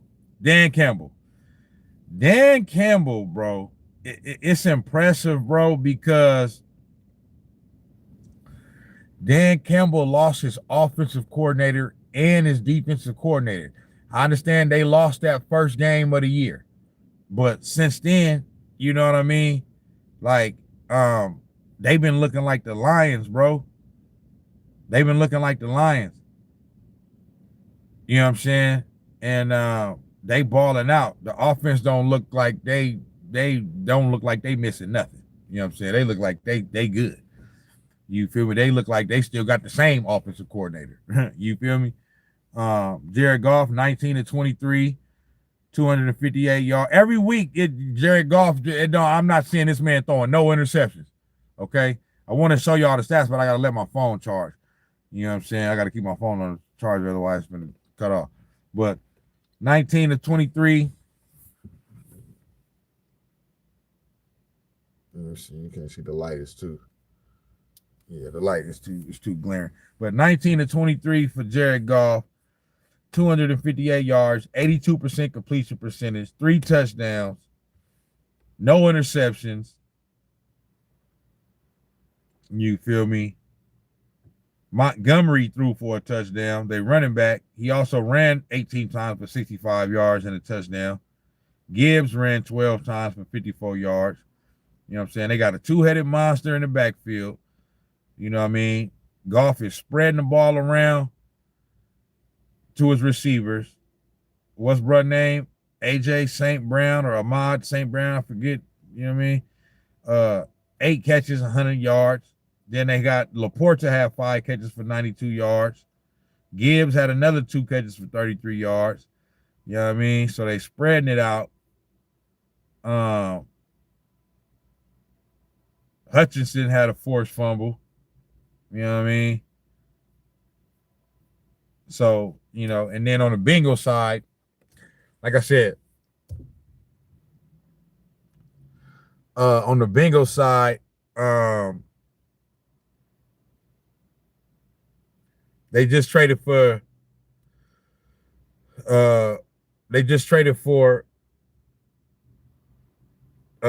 what's his face? Flacco. They just traded for Flacco. So, you know what I mean? They try to find a way. The Bengals is trying to find a way to at least, you know what I mean, get some type of quarterback that can hold the fort down until Joe Burrow come back in December, you know what I mean? And hopefully they might still be in some type of contention to maybe squeeze in the playoffs, but it ain't looking good for the Bengals, man. It just ain't looking good. Like I was telling my guy earlier, my little homie, Goated Leangelo, he gone now. You know what I'm saying? He said he got a test at school tomorrow. So, you know, he in high school. So, but I was telling him, like, I love Joe Burrow, man. He a dog. You know what I'm saying? And he one of the premier quarterbacks in the league, top 2 or 3. You know what I'm saying? But he's glass, bro. You know what I'm saying? Like, if you blow on him, he hurt.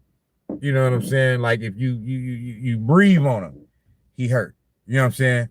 So, you know what I mean? And Browning is not getting the job done at all. You know what I'm saying? Like, they thought he was going to be able to hold down the fort because I guess the last time Joe Burrow got hurt, like a couple years ago, 2 years ago, whatever, he was able to hold the fort down until Joe Burrow got back. But he ain't doing it right now. So it's not looking good for the Bengals. Well, we'll see if Joe Flacco could kind of help them right the ship a little bit. You know what I'm saying? See if they could, you know, at least kind of stay around 500 for the rest of the year until maybe oh boy get back. Until Joe Burrow get back. You feel me? It's Bucky TV said, how about the Jags versus the Chiefs game? I'm finna get to that right now. Because that was Monday night. I'm going down the line of how the NFL got it on the website. You know what I'm saying? So I'm finna get to that right now. I mean, we all seen it, you know what I'm saying? Ain't too much to say about it, but I'm gonna say one or two things about it. All right, next is Commanders and Chargers. Commanders got the win, 27-10 over the Los Angeles Chargers. Chargers then lost 2 in a row now. Okay, so Justin Herbert, what's up now? Come on. What you got going, big dog? You know what I'm saying? You feel me? You got my boy Jim Harbaugh out here, you know what I mean, looking kind of suspect the past couple weeks. So Jaden Daniels, 15-26, 231 yards, a touchdown, no interceptions, 57% completion percentage. Jaden Daniels got to understand, bro, just get down, bro. Just get down. Stop. Hey, man, if you're going to scramble, just get down. Learn how to slide, you know what I mean? Use the rules to your advantage, bro. The NFL has the rules for a quarterback to where they can't barely touch you, bro. You know what I'm saying? So use the rules to your advantage, bro. You know what I'm saying? And because he just came back from the little injury after missing 2 weeks, and he had a couple little suspect moments in this game where it's like, bro, you exposing yourself to too many unnecessary hits, bro. You know what I'm saying? The NFL they trying to keep quarterbacks in the game. They making it so to where, like, you know, they don't want nobody touching y'all. You feel me? So just use it to your advantage, bro. You know what I'm saying? Like when you getting ready to get, I know, I'm a warrior. Nah, I'm a warrior out here. Nah, I got it. Nah, bro. Like you a little bit more frail, bro. You skinny, like, you know what I'm saying? Just get down. Just get as many yards you can and run out of bounds and get down. Because the thing is, if you get hurt, you no good to your team. Look at Joe Burrow. Just got you talking about Joe Burrow. If you're not on the field, you are no good to the team, bro. You know what I'm saying? So that's the only thing I say about Jaden Daniels. But you know what I'm saying? They did their thing. Whoever this guy is, Krosky Merritt, had a good running game. 14 carries, 111 yards, 2 touchdowns. He fumbled once, but you know what I'm saying? He overall had a good game. Deebo Samuel balled out. My boy Deebo. Man, I hate we ain't got Deebo no more, but it is what it is. It's a business. Rob said, yeah, Bryce Young needs a big game. You talking about for the Panthers? You saying that because of what Apollo said. Okay, Apollo said Bryce Young is a bust, the worst quarterback in his division right now. Is he the worst quarterback in his division?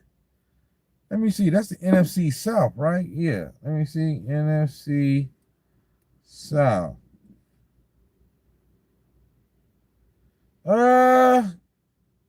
Nah. He ain't worse than old boy from the Saints.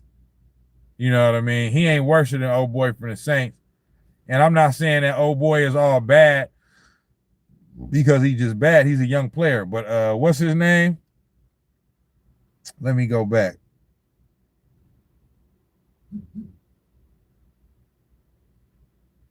Let me go back to the Saints. What's his name, bro? Bro got a weird name. Spencer Rattler. Yeah, nah, he ain't. Bryce Young ain't worse than Rattler. Now, Spencer Rattler played well against the Giants. 21 of 31, 225 yards and a touchdown. So he played good in that game, but I'll put Bryce Young above Spencer Rattler still. You know what I'm saying? Then again, I don't. You might be right about that. But either way, you know what I'm saying? It is what it is. Yeah. Okay, let me get back to that. Let me get back to Chargers, Redskins. Cause that was a good game right there, or at least it was supposed to be.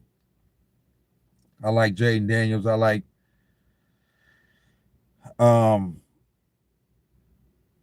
Justin Herbert as well. But yeah, the Chargers just their offense wasn't flowing smoothly. You know what I'm saying? Yeah, Justin Herbert only had 166 yards passing. He completed 75% of his passes at 22 of 29. But the offense wasn't moving like that. You know what I mean? A touchdown, an interception. They was getting after him. He got sacked 4 times. You feel me? So I think that's really what it is. The Commanders' defense played hellacious. You did. But yeah, you know, I mean, they just had a bad game. They didn't play. I mean, it wasn't like, oh, they just horror. They played god awful. You know, they just had a bad game. You know what I'm saying? And then let me see. Yeah, Deebo Samuel, 8 catches, 96 yards, a touchdown. And then what happened on defense?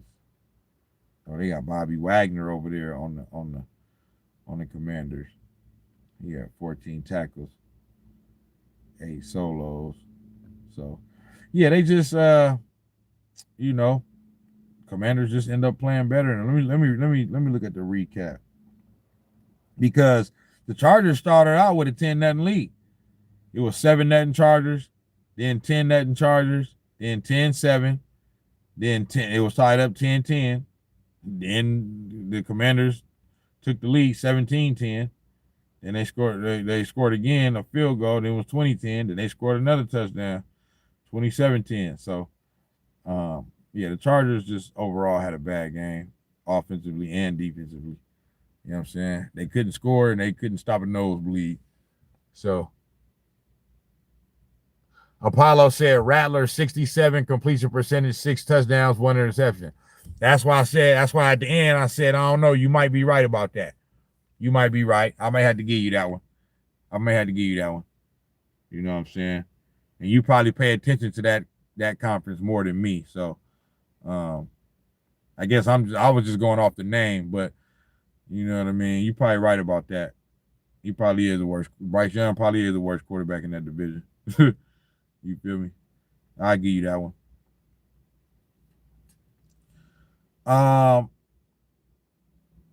Sunday night, it was a good game, man. I was rooting for the Patriots. Patriots, Bills. This is another game where they was talking about, oh, the Bills is getting ready to romp the Patriots. Now, I knew that. I just knew that wasn't going to happen. You know what I mean? I wasn't saying that the Patriots was going to win. I was rooting for them to win, but I knew it wasn't going to be no blowout. I just knew that for a fact. You feel me? Like, you know, on Sunday night football, the pregame, Jason Garrett is on there on NBC. He's up there talking about, I don't see how the Bills lose this game. I don't see how the Patriots win. You know, I see a 3-touchdown score win and all that. Like, I'm like, bro, you out your mind, bro. They ain't finna beat them people by 3 touchdowns. You know what I'm saying? And the Patriots did what they had to do. Now, Patriots got a little something here.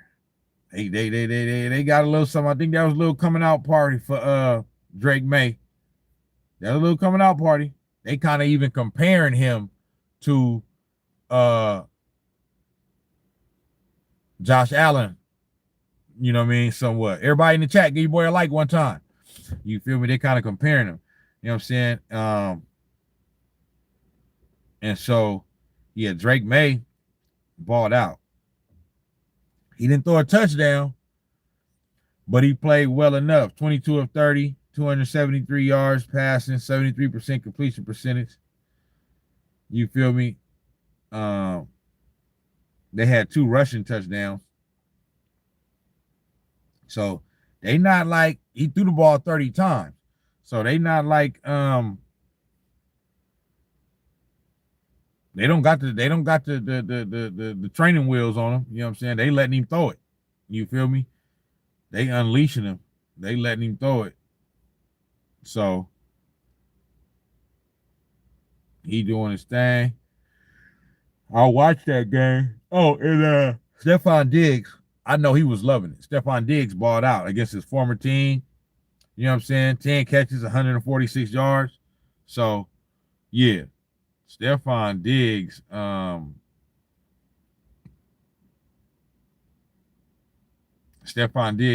balled out. And you know he wanted to have a big game against the Bills. You feel me? Rob said, yeah, it was room for the Pats after the announcer speech. Straight up. You know what I mean? They talking about, yeah, they finna get beat down. Nah, man. I'm like, come on, man. You know what I'm saying? Like, the Patriots got action just because I feel like the Patriots got action this year just because of their coach. Not just because, but Mike Vrabel is a good coach. You know what I'm saying? Pop my ears. Mike Vrabel is a good coach. You know what I'm saying? And I got him, like I said earlier, I got Mike Vrabel winning coach of the year this year. I got the Pats with a winning record at 9-8. Maybe they may go 10-7. You feel me? Cam Bam say hot take Jets about to get their first win. Who they play against? Who the Jets play against? I don't even know who they play. It is any given Sunday. I wouldn't be surprised if you would have told me that the Saints was going to win this past week. I wouldn't have told you that. But, you know, they did play the Giants. The Giants ain't no good either. But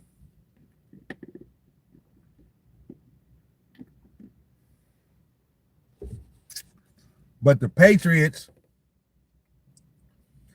have they played Denver and London. Woo, that's gonna be tough. That's gonna be tough. I wouldn't be surprised though, because it's usually how it happens in the NFL. Denver is on their high horse right now. They coming off of a week where they beat the defending Super Bowl champion Philadelphia Eagles, gave them their first loss of the year. So it's just like for that same team to come back the next week and have a stinker and lose against a winless team. They beat an undefeated team last week and then come back this week and lose to a winless team. So I wouldn't be surprised. I wouldn't predict it. I wouldn't put my money on it, but I wouldn't be surprised if that happened. You dig? But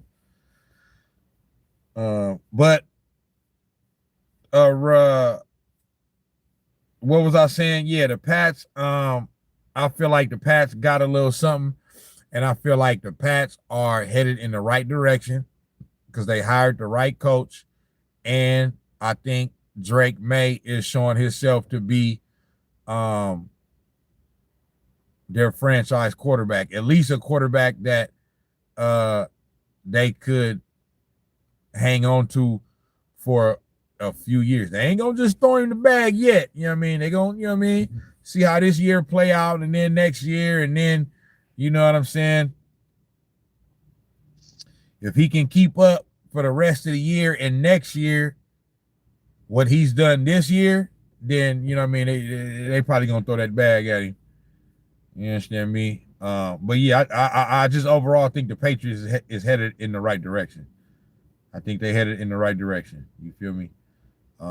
And then the Bills, you know, Josh Allen, 22. The Bills, so I remember watching this game. They had too many turnovers at the beginning of the game. It was just, I mean, the Patriots had a few turnovers too, but the Bills was just killing themselves. You know what I mean? Fumbles and interceptions and just, you know what I'm saying? it felt like the Bills came into the game on some like, we ain't got to play our A game. We know we gonna win this game. You know what I'm saying? And the Patriots was like, oh yeah, hold my beer. Watch this. You feel me? Cam Bam said this the underdog week. Okay, I ain't mad at that. Cam Bam said facts. You see the method? Yeah, that's. I wouldn't be surprised if it happened that way, bro. RC Hawkeye say Jaguars, not Seahawks. Jaguars got the Seahawks and Rams up next. I say they'll go 1-1. They'll be 5-2. Okay. I ain't mad at the Jags. Time say Pat should have never got rid of Kendrick Bourne. I'm glad they did though, because him and Mac Jones got a rapport in San Francisco right now. You know what I'm saying? And yeah, so that's helping us out right now. So I'm glad they got rid of him. You feel me? Because we went on ahead and scooped him right on up. You feel me?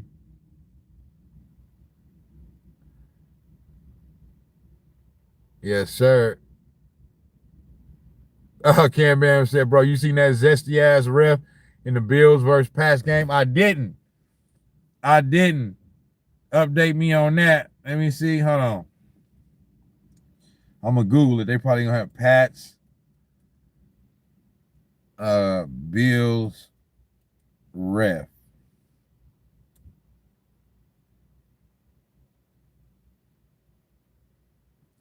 It says Sean Hockley was suffering from main character syndrome on Sunday night. The referee of this past weekend's Week 5 matchup between the Buffalo Bills and Patriots was all over the television broadcast throughout the AFC East tilt as his crew tossed over. Let me see.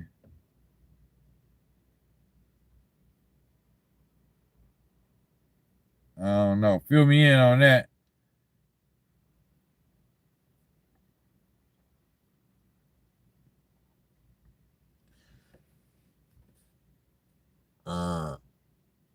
Time said, too many zesty brothers. I ain't looking for no damn females for me to meet. Looking for. Hey, yeah, man. It's the zest fully clean is getting out of control nowadays, man. You feel me? I gotta protect my son from all this zestiness out here in this world. You feel me? Yeah. But yeah, nah, the Pats on their way. And then the Bills, yeah, like I said, it felt like they got off the bus. They walked into that game like, yeah, we ain't got to play our A game. We know we gonna win this one. You feel me? And it ain't even go like that. All right. Too many unnecessary turnovers at the end of the game, unforced or just beating themselves. You know what I'm saying? And so the Patriots took advantage. And Patriots is now 3-2, Bills 4-1. So if the Bills play around too much, you know what I'm saying, then they're gonna find themselves in a little division battle with the Patriots. Okay? Because they ain't got to worry about the Dolphins or the Jets. They ain't doing nothing. All right. Last game was Monday night. Jags, Chiefs. Jags pulled it out. And I kind of spoke on this game a little earlier. And I was basically just saying how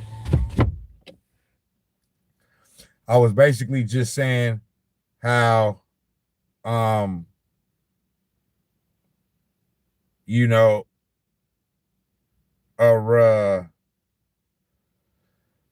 the Chiefs got off to a 14-0 start, right? So once that happened, I was like, okay, the Chiefs is back now, because I'm also combining that with what they did to the Ravens the previous game.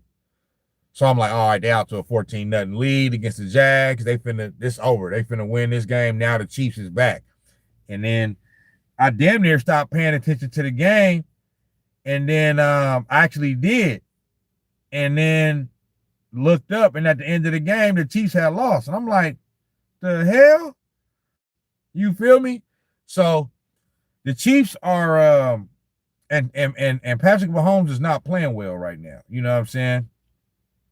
Like I said earlier, in years past, whenever the Chiefs would like lose a game or whatever, you know, they would be trying to blame everybody else around the team. You know what I mean? Other players, and you know what I mean? Oh, the coach didn't do this or whatever, for the reason why the Chiefs maybe lost a game or two. Now, okay, now Patrick Mahomes is contributing to these losses. He's throwing a little bit more interceptions. He ain't on his A game right now. You know what I'm saying? The offense is not as high powered as it once was. And the Chiefs are starting to, like, I'm starting to get the feeling that they're not as feared as they once were. Okay. Now, you always gotta, let me see. Snax, Trevor Lawrence falling down not once but twice and still getting to the end. That's some improbable shit. Straight up though. Time set and taking your boys fishing is the best, because that's when your sons open up to you. Fishing is a place of peace with no women causing chaos. Straight up. I'm gonna have to do that. One thing I want to do with my son, he's 3 years old. One thing I want to do with my son throughout his lifetime, I know it'll take a while. You know what I'm saying? Hopefully, you know, God give us the time to be able to do this. But one thing I want to do in basketball and football, I want to take my son to go see a game at every stadium in the country, basketball and football wise. I know it's, you know what I mean, it's gonna take some years to do that, you know what I'm saying? But that's what I want to do. I want to do something like that, you know what I'm saying? So, you know, I want to go to all the, just, you know what I mean, go to all the away games, you know what I'm saying? And you know what I'm saying? And just go experience, you know, all the games in every stadium. I wanted to do that myself. But that's one of my goals for my son in his life. Definitely. You know what I'm saying? But no, the Chiefs, man, but like I said, they 2-3.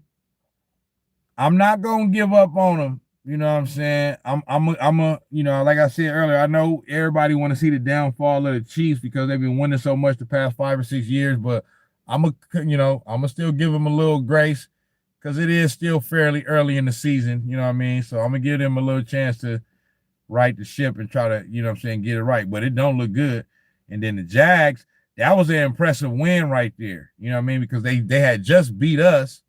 You know what I'm saying? And then they come right back the next week and beat the Kansas City Chiefs, the dynasty of this era.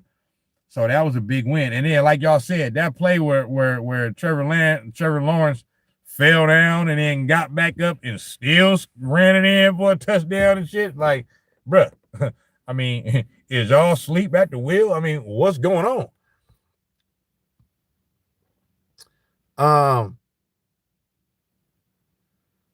Time said generational wealth is not about money alone. It's about giving your kids the tools to make it through life. Definitely.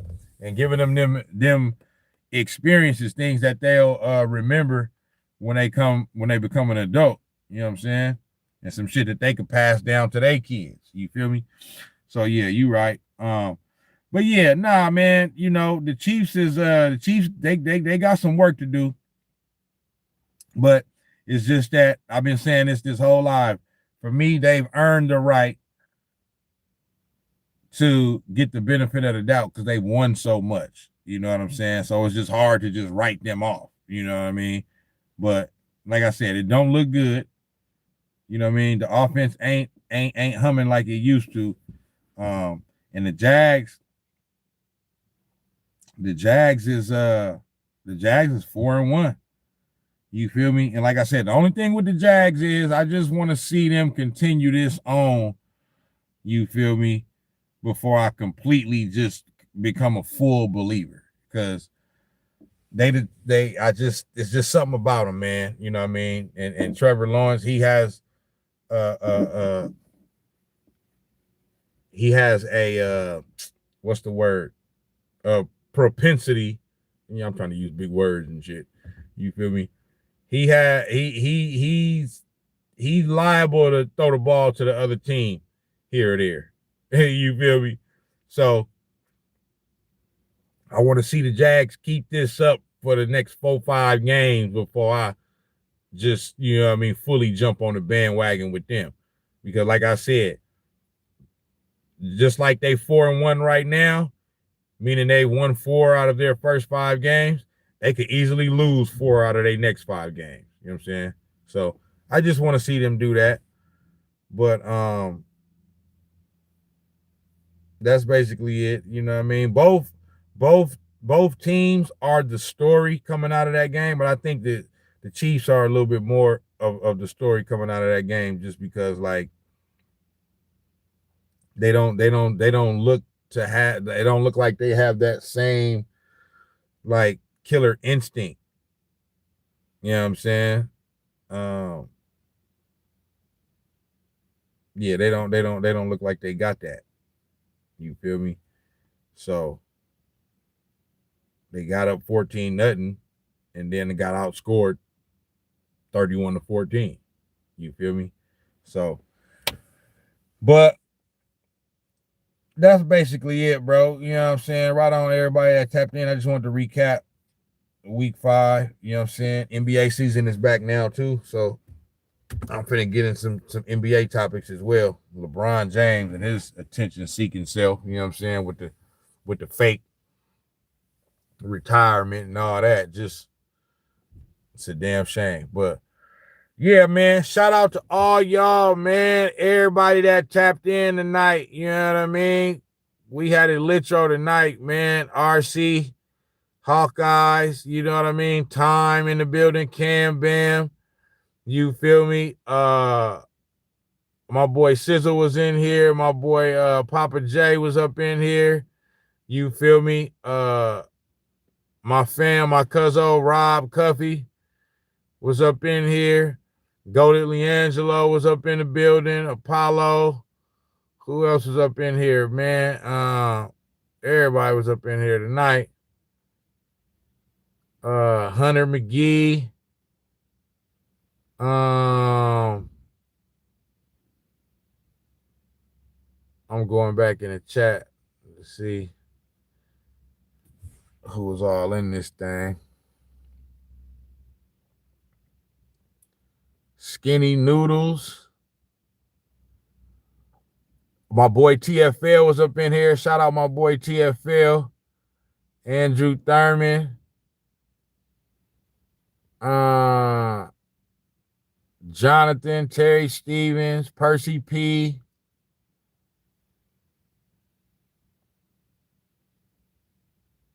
Let's see if any one of my main suspects that usually be up in here that I'm missing.